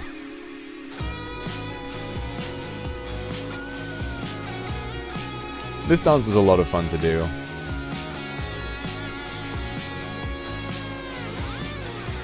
I've never really been much of a dancer, you know. I'm more of a, at least not a contemporary dancer. I can do all sorts, but as you've seen from the short I uploaded today, you know, my coordination when it comes to learning dances on the spot is not the greatest, so it took a little while to get right, but I had a lot of fun. Now this transition ate though. And Unit Zero fucking slayed this guitar solo, as he always does. Yeah, the whole concept for this song came from Let It Happen by Tame Impala. Like, I heard that song and I thought about, like, okay, this is the vibe I want. This is the kind of thing that I want this song to be about. You know, because that was a genuine thought I started having. I was like, okay, I've revealed to the world that I have killed and will kill again, and all of this bad stuff, and no one seems to care. Jesus. And then a thought that entered my head, if I can get away with this, what else can I get away with? Where is the line? And it was so bizarre to me at the time how the line was like, I can do all of these bad things to other people, but I'm not allowed to do bad things to you. And there was a part of that that fucked me up quite a bit. And I think that that was what mainly inspired this song. And this song is supposed to feel like an uncanny mixture of happy-go-lucky and gruesome at the same time. I wanted to create an unnerving sense of, you know, of kind of disgust almost, because that was what I felt. And this moment, it's like you've had the introduction where I'm getting used to, it's like the introduction to the song, the first section, Red Stairs Back, Grasping at the Cinders, that is like a slow build of the realization of what I've done and what I'm capable of. Then we move into the second section, the rap, which is a full-blown manic outburst of I can do whatever the fuck I want and you had better get away from me. Then the cowardice in me comes out the moment I'm faced with God and I realize how lucky I am to have what I have, and I start literally, I'm on my knees, I surrender, I did it all for you, I don't want to offend you, baby. And, you know, come on, let's forget about those memories in Ember. I'm just begging to have the little positive things in my life that I have back. And I'm surrounded by all of this stuff. And then that dance, I really wanted it to portray a sense of anger. I wanted it to be very sort of like violent and aggressive. And then coming into I'm wasting away is after all of those emotions come in, it's a moment of sobriety. It's a moment of, after all of this, my emotions, I'm still not responding to anything in the right way. I still don't feel like I'm responding to this in the right way, and nothing that I do brings the kind of recognition to the, the moral center that I feel so obsessed with. The way that I want to make people aware of what I've done, it doesn't work. And my life before was a strange sort of miasma of constantly lying to people in order to have any chance of living any semblance of a normal life, and any semblance of a normal life that I have will inevitably be destroyed after a certain amount of time, like it was with Jiro's family, like it was with the castle, like it has been at other times that I'll tell you about some other time. And this part of the song is me realizing it has happened before and it will happen again, and no amount of singing, no amount of dancing, no amount of begging on my knees to be loved is ever going to change that. And I really wanted it to end on a fucking down note, because that's what this part of it is all about. It's bringing it down before Hand of Daedalus brings it back up. I'm wasting away through rusted ash clay, dejected, dismayed, a hollow disarray. I'm wasting away, a purposeless decay, a falling astray. There's nothing left to say about my fate. If it's what they want, they'll get it. And that, I think, even though it's said with this distant kind of radio sound, I think it's said with this really visceral fucking anger. And I really like how this ends. If it's what they want, they'll get it. this to me I wanted it to sound like a threat. I wanted this to sound like, alright, if this is what you're begging for, if this is what you've wanted from me, sure, alright, you can have it, but don't blame me when it turns out to not be what you wanted. And of course you've got this little chuckle section. And this, I won't tell you what it was, but this section right here would have been when the mystery fourth song was, the cover song. It would have just immediately started right after the last song. No breaks, no nothing in between. Just instantly I go into it. And I won't tell you I'm not going to tell you what song it is because I plan to release it at a later date as its own thing. If I have the opportunity, I don't know if I will, I would like to record in 3D what the section would have been if we had had the time. Because it kind of would have followed on from the vibes given at the end of that song. I like how this flows, and I think it works well as kind of a deleted scene. But I will get that done at some point because it was a very, very good scene. I was very proud of it. I'm proud of everything in here, so I've not lost sleep over not being able to do it. But hopefully, you know, we'll be able to see that at some point.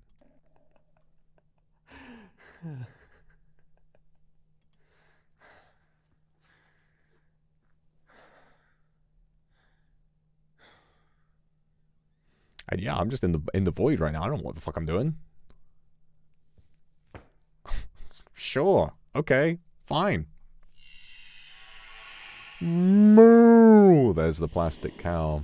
This scene is fun. I remember when I gave Shanzi this scene, I was like, can you add a screen shake effect to this? And he was like, sure. I literally, in the message, I was like, I'm not even going to begin to try and explain the context of this scene. I was like, I'm not even going to begin to try and explain this to you. To me, this is supposed to be, I've had this kind of total egotistical episode where I've rapped about how shitty everything is and how upset I am. And then, like God telling me to knock it off in that song, this plastic cow sound, this like bull huffing, this is a reminder of the beast. This is a reminder, you know, it's kind of coming in full force. You have the human side of me that's like crying out for help, and then it's about to be swallowed by the beast, and it's a reminder that you must have both.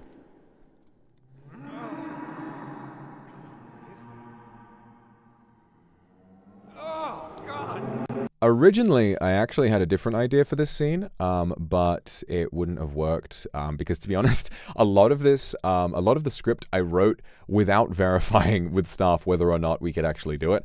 So the original idea for this was literally to have a tiny little cow, like a tiny little still plastic cow that I find on the ground, and I pick it up and it goes moo, and I just look up and then I'm in the forest. But they said, well, we don't have a plastic cow prop, and I was like, oh, okay. And then I rewrote it like this. But I kind of prefer this, honestly. Like, it's very aggressive. I had fun doing the sound design for this too. And screaming for it too. That's always fun.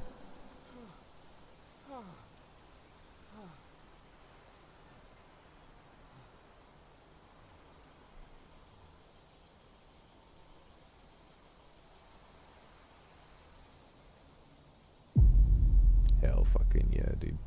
The labyrinth. Down we go, in search of the Minotaur.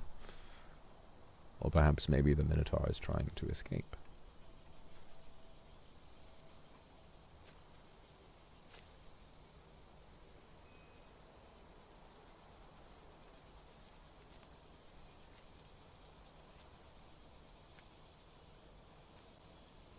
Is this already edited? No, I'm doing this live. No. This is all happening live. I'm actually in my second body right now. I'm just I'm performing this whole thing live. Those vocals weren't mixed at all. Those are just raw. Yeah, no, I'm pretty talented, aren't I? House jump scare, boo.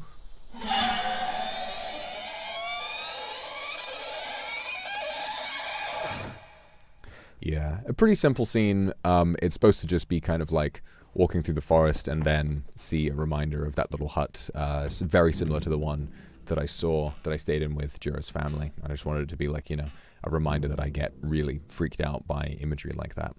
And then the fucking scene with the teacher. This, like I said yesterday, this was the last scene that we filmed. This was the last scene that we filmed, and there was a part of me that was debating whether or not I actually wanted to do it, because the content of this is so personal and it's so vulnerable and so violating in a way. I feel like I might be going a little too far with this, but I'm so glad that I decided to include it, because this scene it was very cathartic in the end. Very, very cathartic. And like I said yesterday, the whole point of what I wanted to portray is that, yes, as a content creator, you are actively encouraged by the systems that are in place to sacrifice as much of yourself as you can. And there is a direct, observable, mathematical correlation between as much of your personal information that you give out and your own success. And it is deeply unhealthy. That is not your fault as the audience. That is just the way that this game works. That's just, hey, if I was a member of the audience, I'd get interested in learning more about my Oshi as well. But there comes a point where that pressure becomes so highly pressurized that I personally, as someone who struggles to say no to people, felt that pressure to keep revealing more than I wanted to.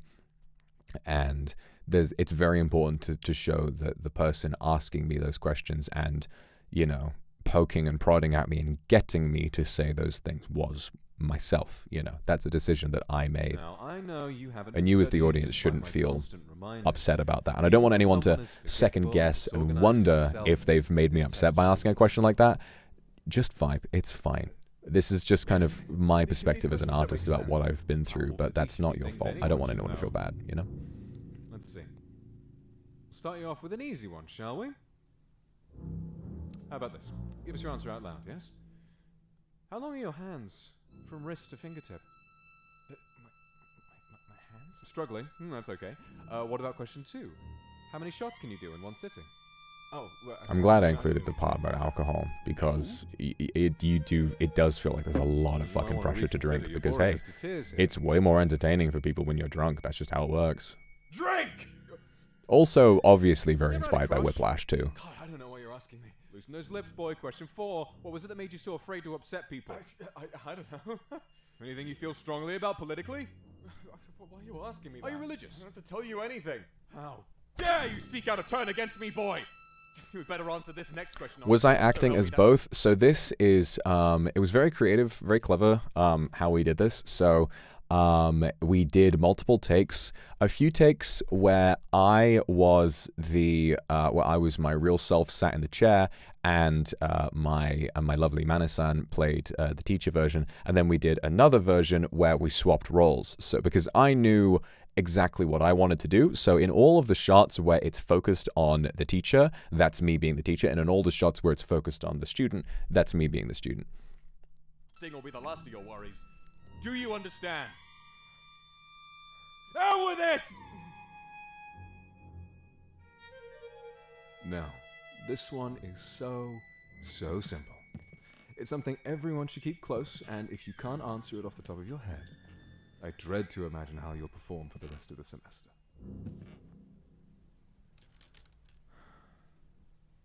Where do you live? Yeah, rough shit, right?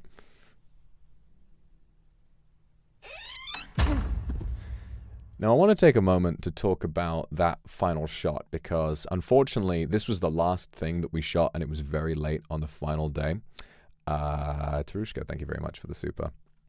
It was very late on the final day, and I don't think that we did not have enough time to get all the pickups and the B-roll that I wanted to get.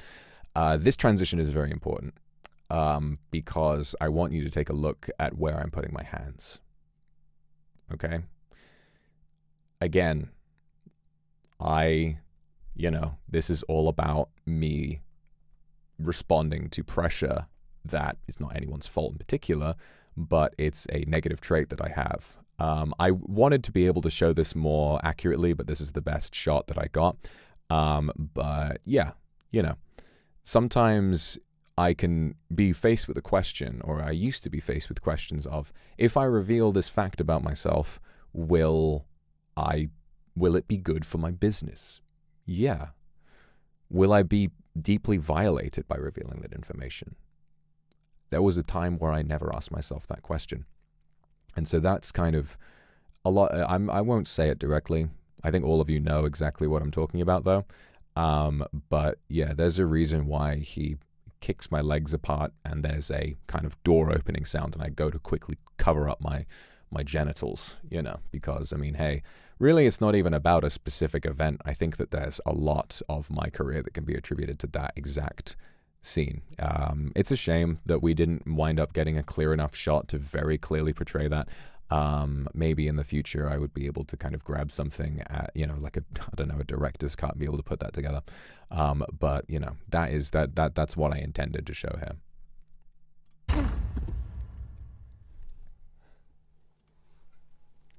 This scene it went so crazy. This scene, it's not your fault for not catching it. It's my fault for it just wasn't shown clearly enough. If I had my way, I would have remembered to do like a much closer up shot. But I'll also be honest, I didn't want to ask staff to point a camera at my crotch area. I just felt uncomfortable doing that. You know, it got down to the wire, and yes, as a director and as a creative, I could have had the gumption and the balls, literally, to say, hey, I want to portray this with this, but at the time I was like, I feel like I don't really want to do that. So the moment it's more of a hidden detail than it is something that's very easy to understand. But yeah, you know, it's important to me that that's there.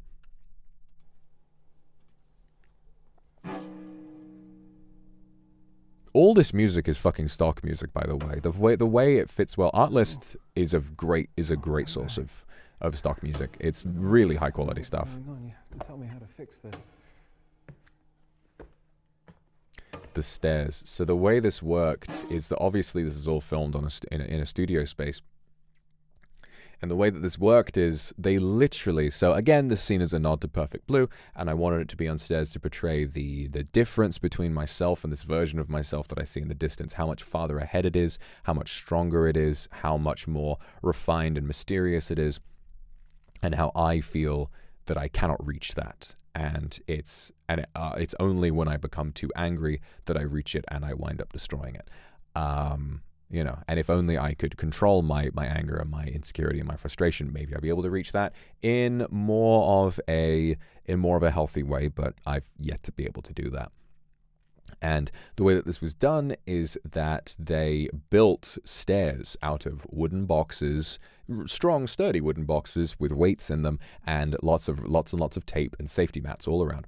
And there were 4 steps. And what I would do is film, and they would film me walking up the steps, and then we would cut to a different angle. I would walk back down, and then I would walk back up to the top of the steps, and we would cut all the way around to show me walking all the way to the top of the steps. It took a long time, but man, I was so happy. I was so happy to get to do that, because that, I was telling people at the time, that to me felt like real fucking independent filmmaker spirit shit. You know, that to me felt, that was what filmmaking was about to me. Filmmaking is about being given a scene. You're given the script, and it's like, well, we have to do this. How are we going to do this? What tools do we have available? I know. And then you make it work. However you make it work, you make it work. And there was something about how fun it felt to put all of those things together, and it was so good. It was so good.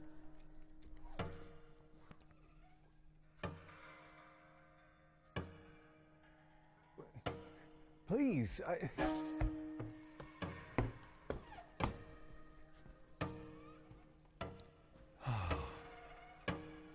love my line reads for this bit. This is fun. You fucker! Swear to God, if you do that again, I'll break your fucking legs! Come here!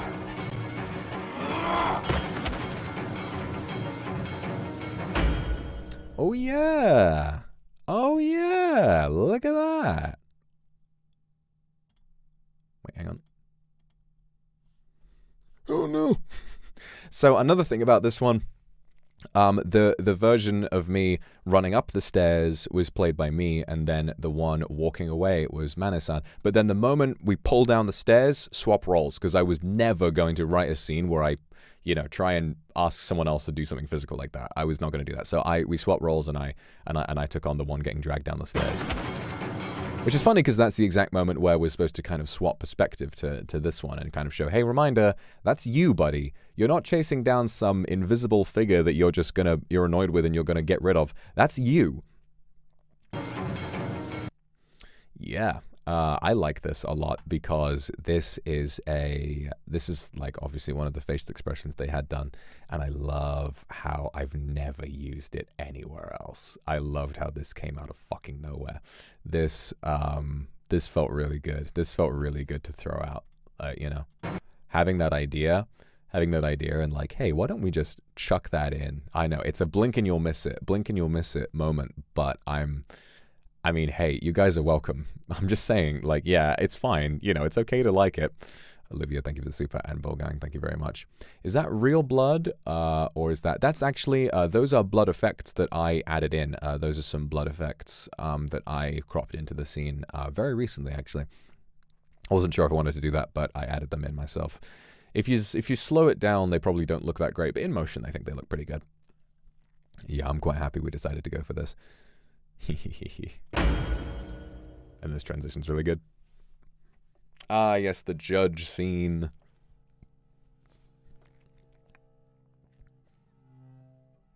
Defendant, you stand accused of the murder of... Well, take a look. This fucking list. This fucking list bit. How do you plead? Probably more time spent on that list than most other scenes in the thing. Because I needed to mask it. I needed to crop around my individual fucking fingers to insert that list in there. And Studio Yuriki, they animated the paper, but I drew in the little squiggly lines. Those squiggly lines are mine, which is quite funny.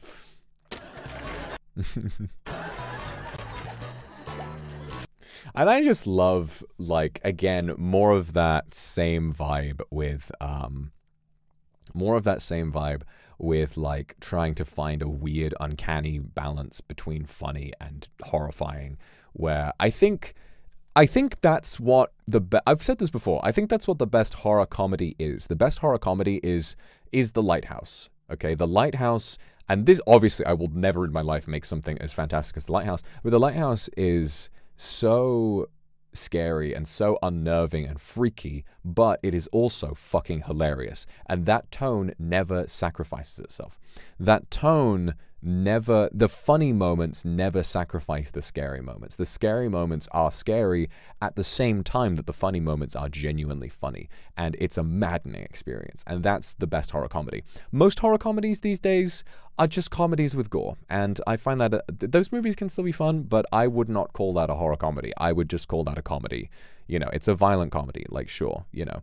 And I feel like some of these scenes, obviously I can't speak for the audience, but a lot of what I was going for was trying to create, again, that strange middle ground between joy and fear, where it's scary and it's sad and it's unnerving, but it's also, you know, you throw in a joke in there, and I wanted to create a feeling mostly of disgust.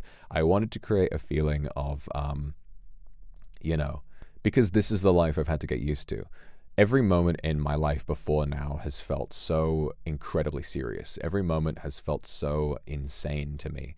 And what's wound up happening is that I have, you know, what's wound up happening is that now every moment in my life is hilarious and silly. And everything that I try to do that is serious in nature is taken for a joke a lot of the time, you know, and it's the same way with this film, although I'm glad that it's the same way with this film because it helps me illustrate the point, and it also is very much my intention. I'm glad that people found a lot of the scary scenes in this to also be funny. Like, you know, people appreciate the horror and they appreciate the comedy in it, and that is really, really great for me. That was definitely my intention. And I wanted to create that feeling and help you understand how that feels for me to be able to say, hey, listen, I've opened up about something incredibly serious, and everyone is finding these things to be incredibly funny. You know, that meme I made a long time ago, hey, you've revealed that you kill and will kill again, and all they care about is your big fat fucking titties. And yeah, it's funny, but it's a pretty weird, disgusting feeling to be like, huh, okay, well, I guess that's fine.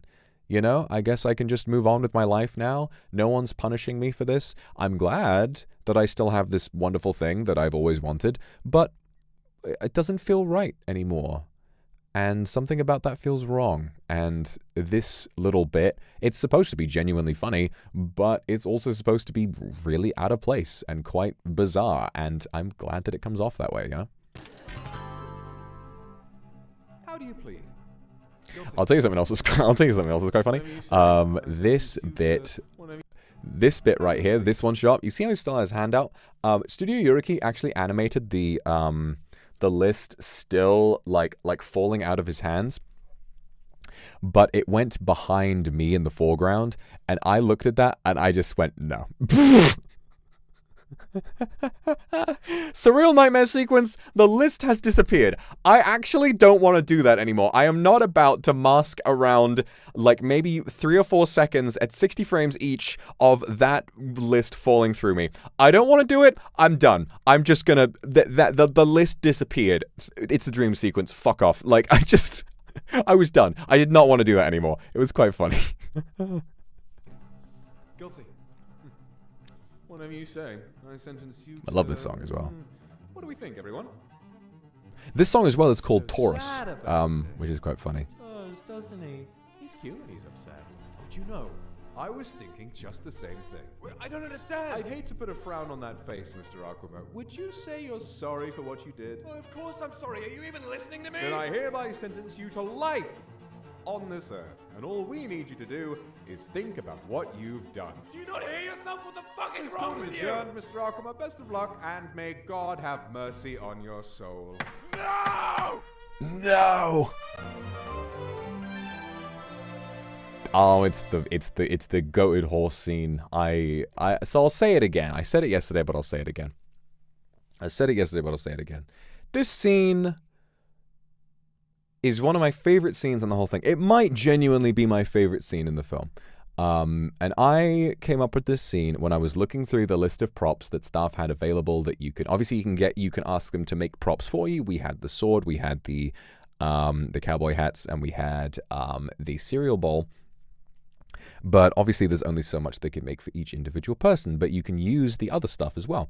And I saw they had a horse, and I was like, I can't describe it to you, but this scene just appeared in my head, fully formed immediately. The moment I saw that horse, I was like, oh my fucking God. And I thought about the people who made memes about Jiro, specifically about Jiro, and I was like, And then I thought, yep, I know just what I need to do. I want to create a scene that helps people understand what it's like to have confessed tearfully to having done that, to having murdered someone so innocent and so lovely, and to finally confess to that, and to have that moment be turned into a joke. I don't blame anyone for trying to find humor and cope with humor or whatever it is. The irony is more people are using this scene as a meme. Hey, that's the point. That's the whole idea.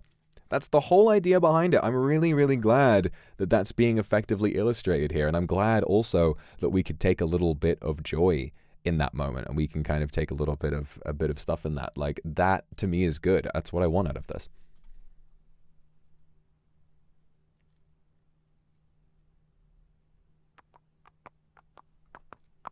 And also the My Lord soundbite, many of you may have noticed, is the exact same soundbite from the film when Jiro appears in the nightmare. Lox? The horse is here.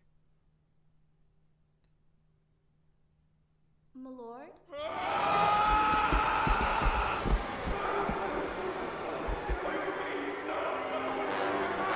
Now, you may not be able to see it too clearly in the actual 3D debut, because when it was streamed, I think the bitrate was a bit low, but there's some very faint imagery here, you know, that you may enjoy.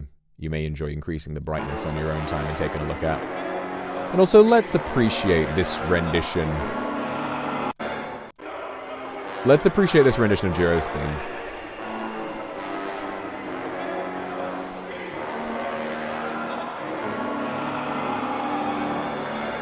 There's some interesting little clues there that you may want to take a look at. Oh, yes, and then the classic scene. The classic scene. My brother. And me just appearing there, all sad, and then... Why am I... What, is a drink in my hand now? Okay. Bum, bum, bum. Bum, bum, bum. Back in the weather, Voxy. What are you doing here, man? Oh, I was supposed to go to thank a you very show, much but for it the hasn't super. started yet. So I figured I'd work on my tan in the meantime. Oh, good Very luck learning funny. English. It's So tricky, different but you'll from get me, there. brother. You'll get there. I'm getting some sun, and you're going through whatever you're going through. So glad we had Maybe this both idea. needed this. Well, yeah, I'm going. Well, I had the idea, but Why I'm do you so think it glad was he was down necessary to for come it all as this well. way out here to bust my balls like this, huh? I'm not busting anyone's And I'm balls, glad that the Voxy. direction I gave was, Just enjoying dude, some let's just sunshine. talk like we're having, That's all. like we're having a chat, you know, like we're on Discord or whatever it remember is, my and we're just debut? vibing. You know, we both hated each other. I can't even remember. What were we arguing about? I'm I glad just wanted Fruchan an liked excuse the to say you little, ran on the little vegetable oil. mechanical sound effects I stuck in there as well. Yeah, you know, as a matter of fact, it can't be easy being on the beach getting sand in your joints like that, right? Ah. Yeah, sorry for joking about your clan getting destroyed. That was a little messed up. It's all in the past. You're not acting like it is. Okay. And I'm glad that we could have had a Do it really anyway, direct, wasn't it? like That's obvious enough. Damn. scene of a person You like had really me laying it feeling into me and kind of bad. calling me out in a Lying way, through but your only teeth in a since way day that a one, brother you does, you slide know, dog. the way he's looking Alright, after I me. get it. Yeah, that was a weird time. A lot of people thought we genuinely had it out for each other. Does that ever bother you? Not really. All right, Talk about I first date, get it, that's I get pretty it, I cool, get it. right? But it, you know, it was all an act. Same difference. No one cares about what's real or not. You say it yourself. When you find out something you believe wasn't actually true, sometimes you keep believing it anyway. Only if it's funny. Like that fact about horses going to sleep if they put a bag over their head because they think it's nighttime. Where did you hear that one? I haven't the foggiest, to be honest. So you never verified it. But you believed it because you thought it was funny, and your life is better when you believe that funny fact about horses. If I was really funny, I would have taken Someone sound who hates effects me from might Wallace enjoy and believing Gromit the you wrong hate me too for the trousers same whenever reason. Fuchan walks. That would Even have though been we're so chilling funny. on the beach, they're probably reading out our tone of voice, and the moment you sound like you're unhappy to be here, he does hate him. I was What's right. so funny is Okay, that this is bro. the kind of conversation that we would have in private, you know? You do get what I'm Like saying, talking about though. shit like this is quite common for us, and it's something that a lot of people go through, you know? Like having to deal with the unnecessary scrutiny that that people go through, where it's like, in this moment I felt like I was not being scrutinized enough. You know, I was like, I wish these people would scrutinize this more, but it is something we talk about where, especially when it comes to the relationships and friendships between livers, like, the amount of speculation that goes on is fucking exhausting. Like, the amount that when it's like, usually the most annoying one is like, you made this person uncomfortable. These people clearly hate each other. These people clearly... You don't fucking know anything about us, okay?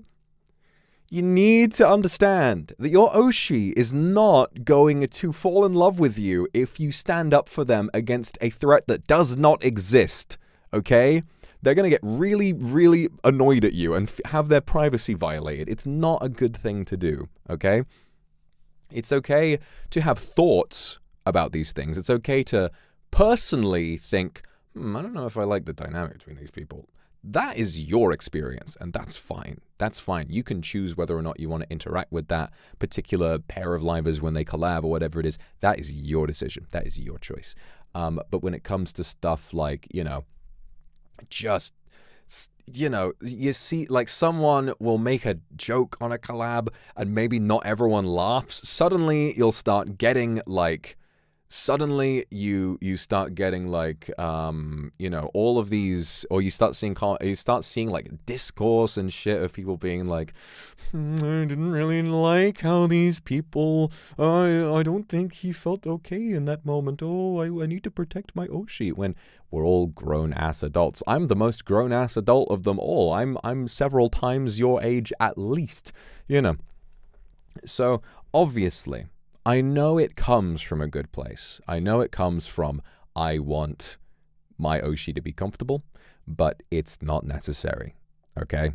I'm going to say that right now. This is a conversation that we have privately all the time of like, you know, if someone has a bias, they're going to listen to us talking in the moment. Yeah, someone who genuinely hates Fuchan, or someone who genuinely hates me, or likes me and hates Fuchan, likes Fuchan, hates me, whatever, they are going to go into this situation and be like, Fuchan clearly didn't want to do this scene. Fuchan clearly is just being forced to do this. Fuchan is, I can't believe that he was forced to have this instead of doing, you know. And they might be given the idea, the concept, you know. They might ignore the fact that the reason he can't have his own 3D debut is due to his health issues. They may ignore that piece of information and say, the company won't allow him to have his own 3D. They're giving it to Vox instead. I can't believe they're doing this. Oh, I hate Vox Akuma. And then on the other side of it, they'd be like, I can't believe they forced Vox to include Folger in his debut. He's stealing the spot. He's stealing the spotlight. You can believe whatever it is you choose to believe. The narratives that you put into the world are yours, and no one is capable of changing your mind because it feels good to be right. And the moment someone proves you wrong, you will most of the time just ignore that piece of information and keep believing what you want to believe. So the main thing I want to say is, hey, if you've made these kinds of assumptions about people before, it's fine to have opinions. It's fine to make assumptions. It's fine. It's also fine to just kind of like chat with people. If you've got your own little Twitter and you want to just say shit, we can't stop you. But I want to say, no one, literally, I don't know, I literally don't know of anyone in NIJISANJI who genuinely hates another member. I would be shocked to find that out, okay? As far as I'm aware, everybody gets on pretty fucking well.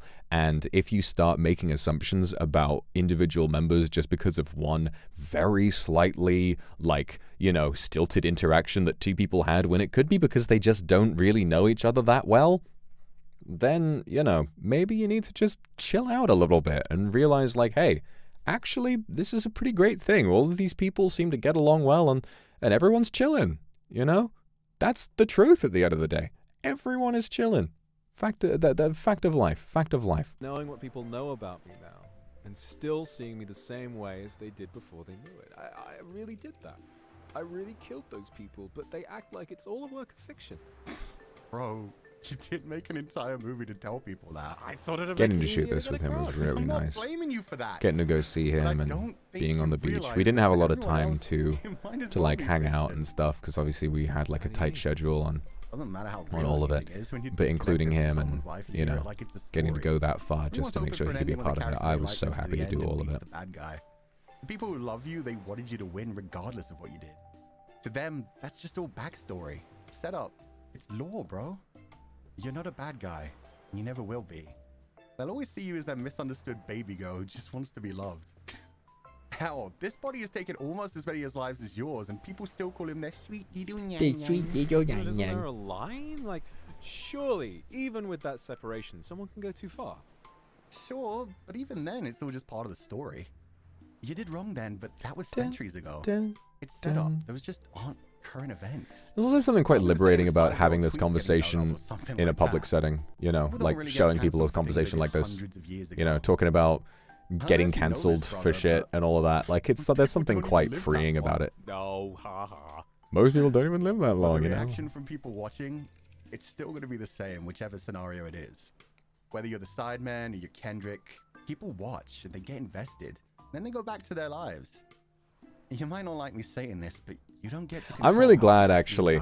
I'm really glad that when I wrote, I wrote that line about Kendrick and the Sidemen into the script, like when the diss tracks were first coming out. I'm so glad those are still relevant to this day because it might have seemed really, really dated by the time those came out. And obviously the whole thing about.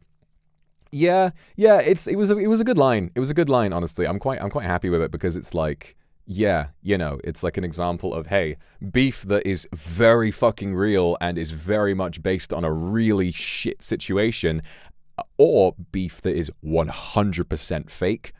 In both instances, people interact with that beef like it's a fun story to follow. And same thing.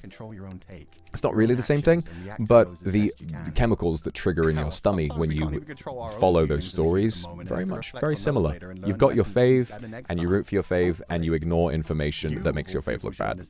Simple as that. Stories are meant to be interpreted, not reported. So I should treat what I did like it doesn't matter at all? Of course it matters. It matters to you.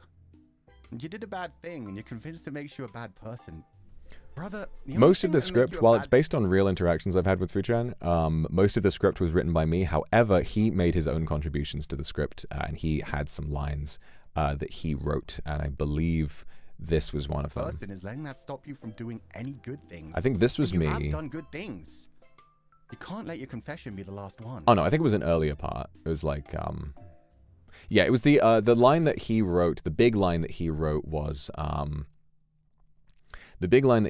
the one about you know, your own actions control. You can only control your own take, your own actions, and respond to those as best you can. That whole paragraph was all him.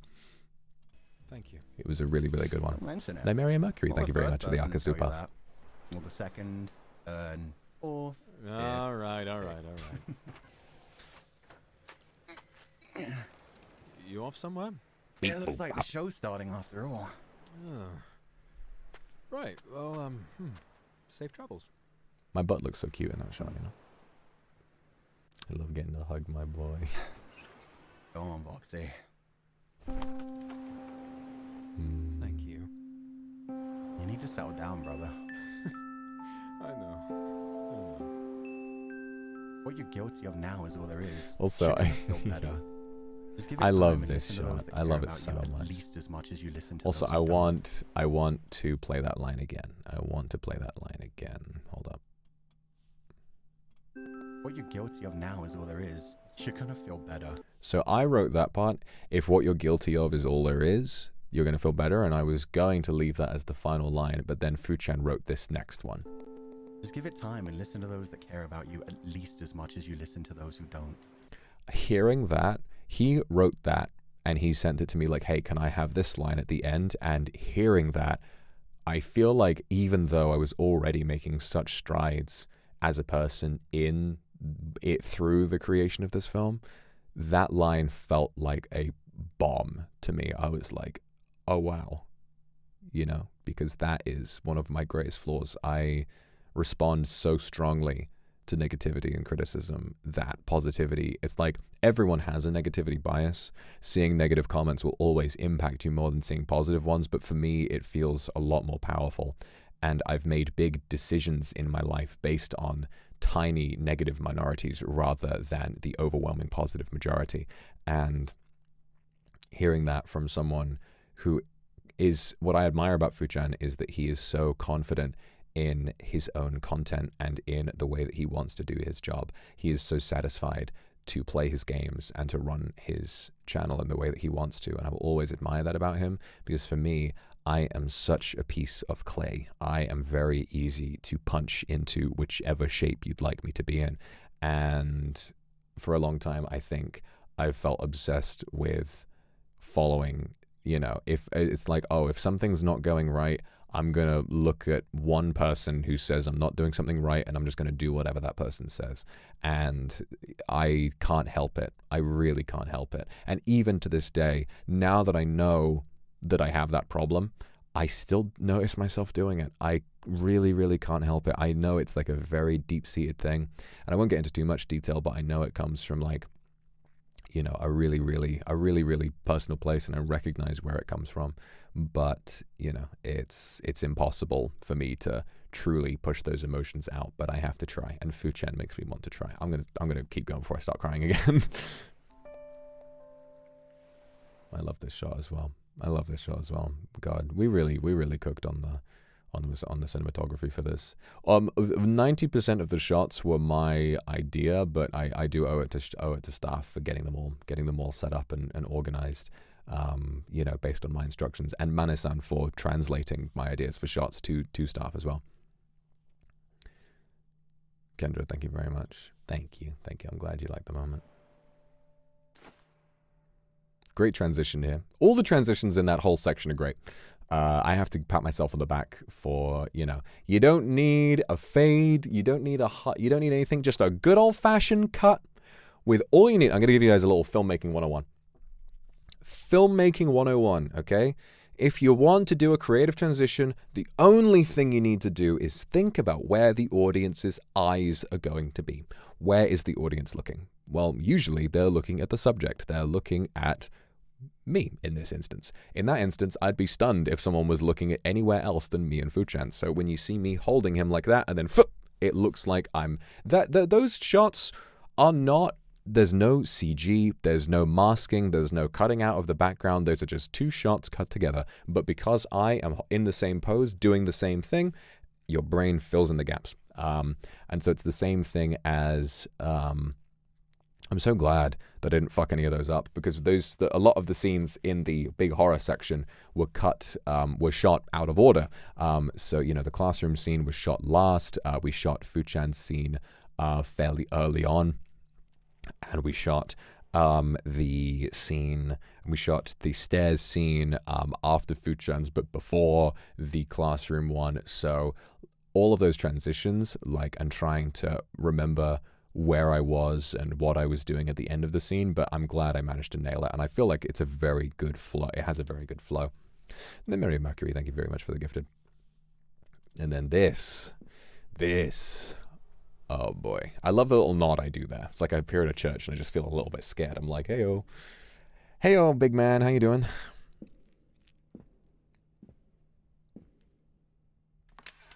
Now, curiously, obviously this scene came from a dream I had, but I was wondering how to... Because I knew that I needed to give some credence to a lot of your theories about Tenchi, and I wanted to bring him into the light a little bit and to make sure that everyone knows, yeah, I wanted to hide him for a while, but nowadays I think it's important that people recognize that he is real.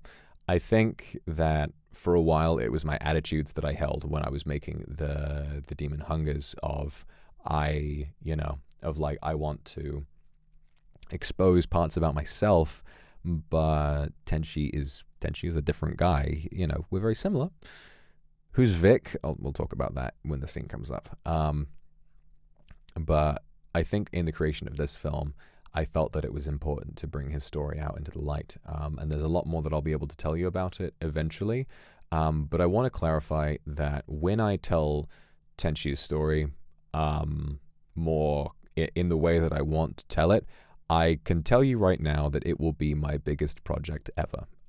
It will be the next level up, let's say, like a step beyond what I've done so far, because it needs to be, that's what it needs to be. I don't know if I'll get to do that. I don't know if I will have the opportunity to in a while, but when and if I do get the chance to, it will be big. Because he deserves that.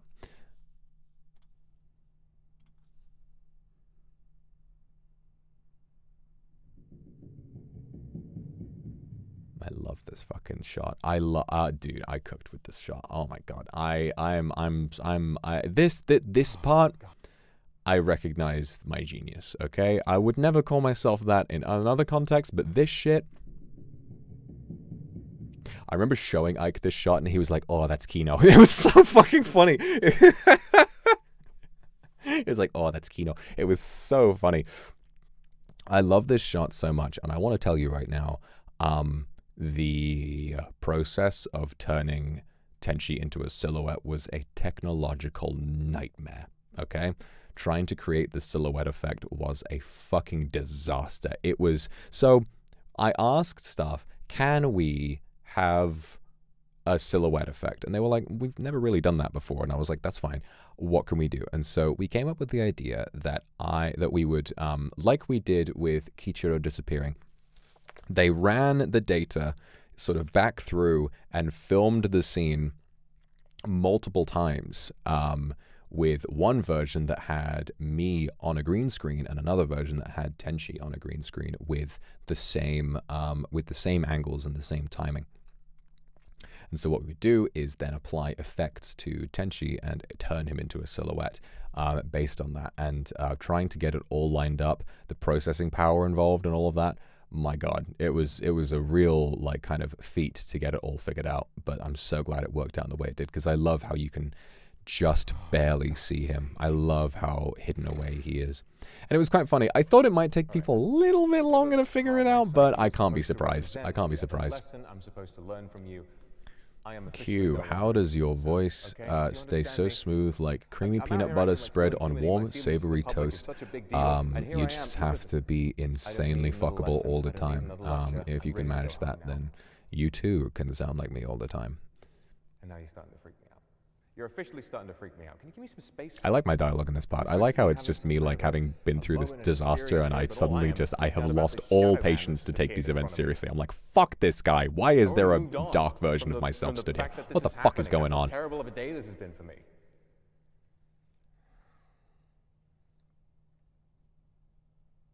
My bro, it's a church. I know.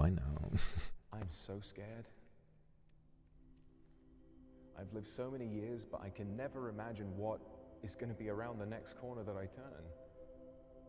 I don't know what'll come next. How many more people will I kill? Am I going to destroy this as well?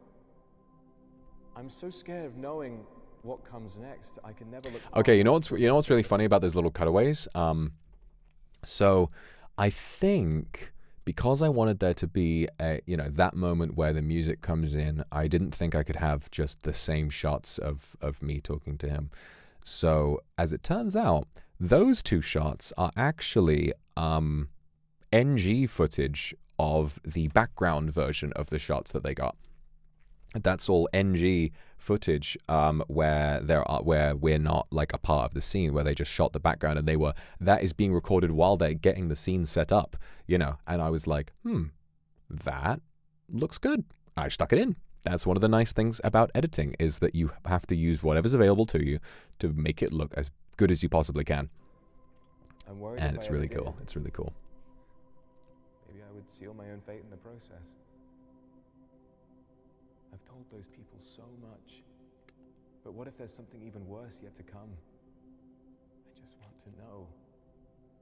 I want someone, anyone to come down from on high and to tell me which path I should take.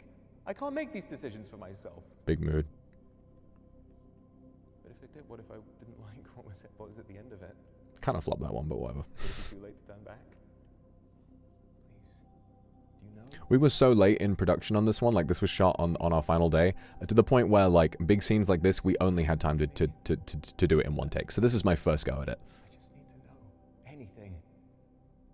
Please. I'm really happy with the color correction on this one. And how difficult it is to make out that silhouette, because I love how he just kind of disappears into the background. It's a really, really nice vibe to just have the subtle little reminder that he's there. Terrifying. Well, I'm going to leave before I give that a chance to happen, okay? You keep being terrifying in this little abode you've got, and I'm going to go find a way out of here, all right? There we go. Oh, God. Is the door down here even going to work right, or is it going to be some Oh, no, is it? Boom, boom, boom. No! I don't know. This whole time, I was freaking the fuck out while this scene was playing live, because I was like, what if I forgot to apply the silhouette effect in one shot? You're going to do the scary part now, aren't you? What if there's one shot where I forgot to apply the silhouette? It's quite exciting if you ask and there's just Tenchi sat there, like, without being revealed. That would have been so fucking bad. I watched it like 80 times. I know I did, but like, the tentacle comes in. But this part is one you chose to omit. You. All this prattling and whining about the world needing to accept the truth, while still Sound design was all me on this, by the way. All that guilt, yet you had barely even begun to unravel the mess you made of the gifts that life gave you. Every moment you spent being gawked at by thousands, tens of thousands, and you never thought to tell them. Something for another time. All that time. And you never... Sound of me collapsing to the ground and possibly bruising a rib. Go back to your life, Vic. Go back to that comfort you dread. The adoration and love that sizzles and burns on your skin. You know you're too weak to face the darkness you've created. You're so weak. Even the little good you do grinds your soul to powder. Oh, yes. Okay, Tarushka, thank you for reminding me. I know you won't spill the beans in full. Any hints as to why Tenchi calls you Vic here? Well, of course. We have difficult names. We have difficult names. Most people that I interact with on a day-to-day don't call me Vox out in public. I need to go by a code name. And when, you know, back in the day when Tenchi and I used to hang out a lot, he called me Vic. As in Victor. Not Adams. Not Adams. I know that's like a headcanon some people have, but I mean, how many first thought English names beginning with V are there before you reach Victor? You know? We needed to call each other some slightly simpler names. Although, well, there's a lot I could say about this man and what he's run into because of the way he looks. And so, yeah, code names can only really take you so far. It's an interesting story, but, you know, more for the future. Oh, look at the time. Oh, shit. Oh, my God. Fuchan's about to start. Okay, we got to raid into him. I'll have to read Super Chats another time. I'm really sorry to anyone who was waiting for that. Anyone who was, like, anticipating getting their supers read, I will definitely get to that another time. But obviously, we got to raid into Fuchan in just a little bit. So we'll leave this playing for the rest of it. This is so much. I believe I've already got the raid set up, so that should be fine. This is so much. I mean, the watch-along's almost over. I'm just going to leave it running, and then we'll watch the final song. And we can raid into him like a couple minutes after it starts. It's not like an on-the-minute thing. It's fine. God, please. Also, in this scene, what's funny is you can hear me cough. You can hear me cough, and I was like, damn it, but it's fine. It's fine.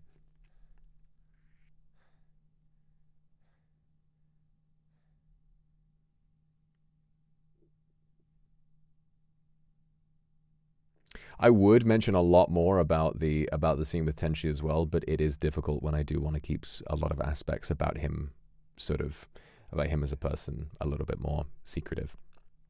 Show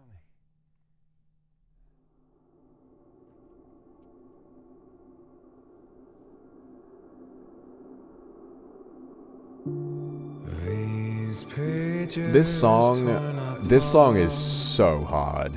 This song was so hard to do. This was the one I was down to the wire on, recording vocals literally days before the 3D came out. Unfinished works of art. The dreams I felt subside. These souls still yearn for time. The hand that ended stories was mine. Yet still you find me just.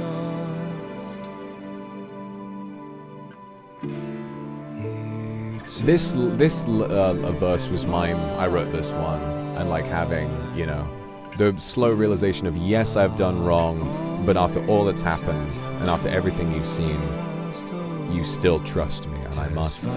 All that I tried, our lonely lives collide. The hand you chose to cradle was mine. The hand you chose to cradle was mine, and I should be thankful for that. Behold, dearly departed. This part was really fun to do. I'll carry your hearts with mine. I love playing around with the camera work here and having to kind of look up and look Lift down. up your souls to the ether, although we're scattered time lost through. This is the part that makes me really feel like I've grown a lot as a singer. I won't let it be. I'm alive.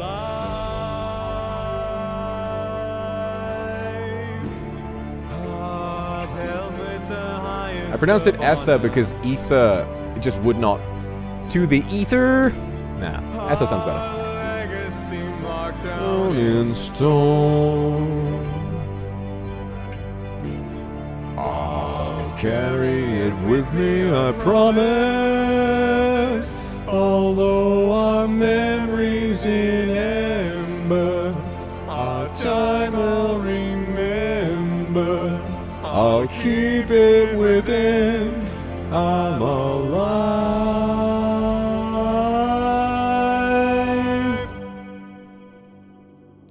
Yeah, I love this part. So I haven't mentioned this before. The main inspiration for this song was a song called Fragile by NIJISANJI that I hadn't listened to. And when I remember listening to that song when I was at one of my lowest fucking points. I remember listening to that song when I was really fucking miserable. I remember I was like still stuck at home. I couldn't do fucking anything, and it was right when all the shit with my response to Demon Hungers was going on, and I felt so upset with myself and with everyone around me, and I heard that song, and then I knew kind of what I needed to do. It started to dawn on me after I listened to it. Laid upon me. I'm so glad I included that subtitle, just to make it extra clear for people.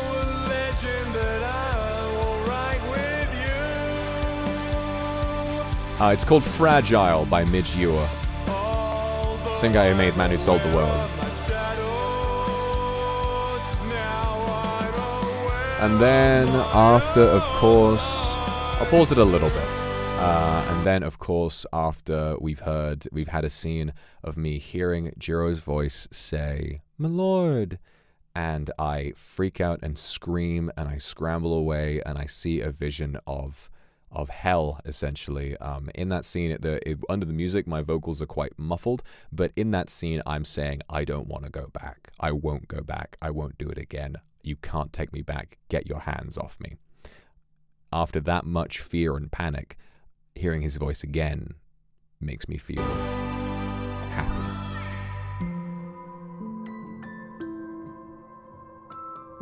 I'm so glad this scene is in here. It's that final piece of approval. It's that final bit where I hear the voice of someone from whom all of my misery, all of my guilt stems from that boy. Everything that I do reminds me of him. And in this moment, I wanted to believe that he is still with me and that he has forgiven me. It feels wrong to say that because I would need to hear him say that to me.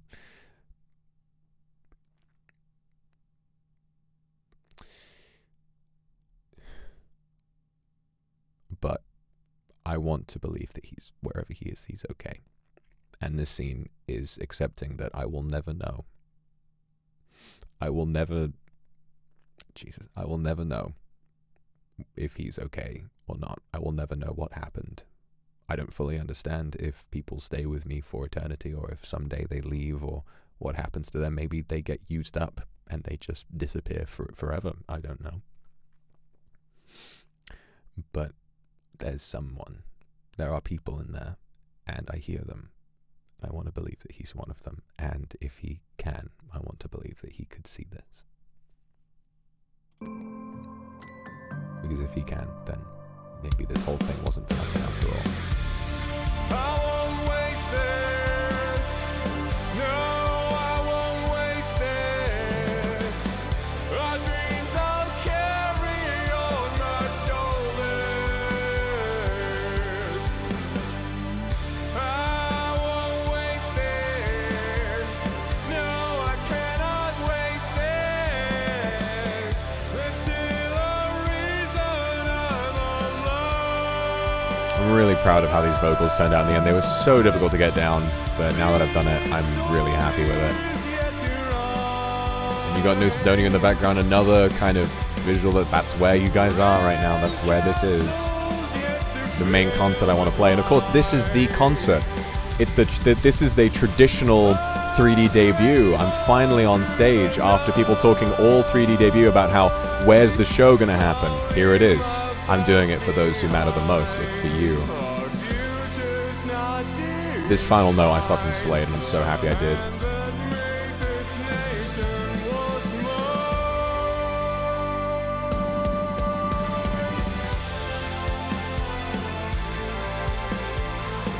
Oh, man.